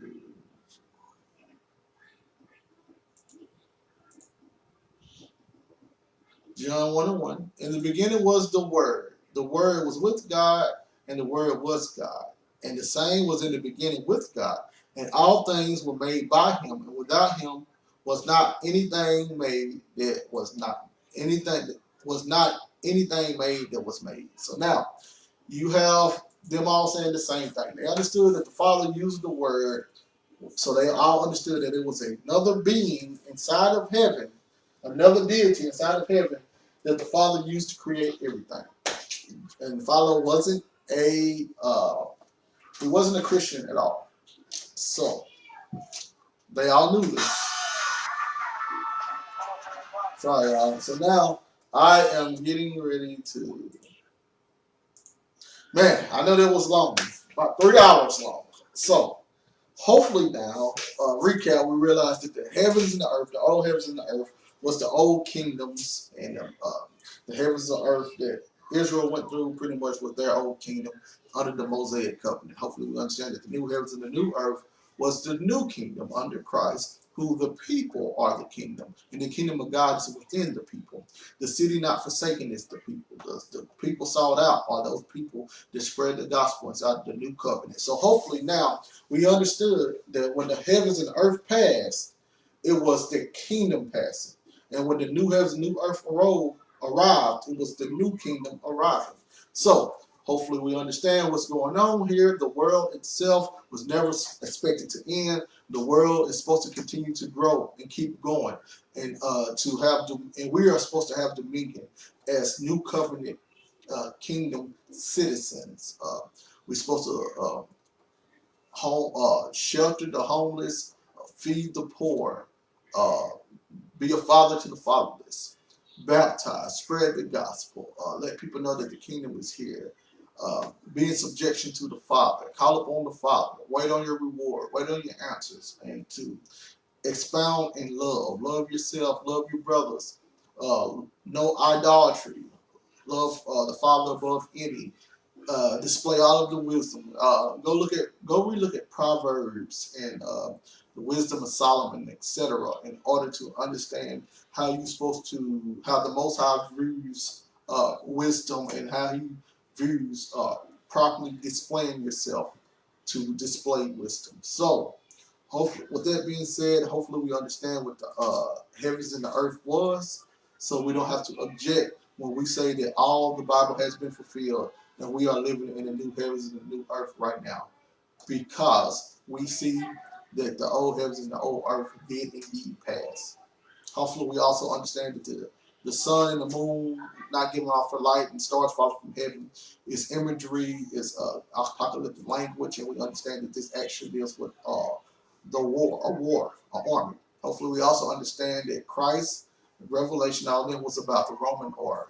It was about the Roman army coming in under the fourth beast, destroying Jerusalem, shaking that heaven and earth for the final time, making that sacrificial system and covenant leave, bringing in a new covenant where we have a circumcised heart, where we believe in Christ and do all the things that Christ needs us to do. And we we uplift the Father. We don't abhor anyone, sorry. And we love our brothers and sisters. No more nationality. We're just either in the kingdom or outside the kingdom.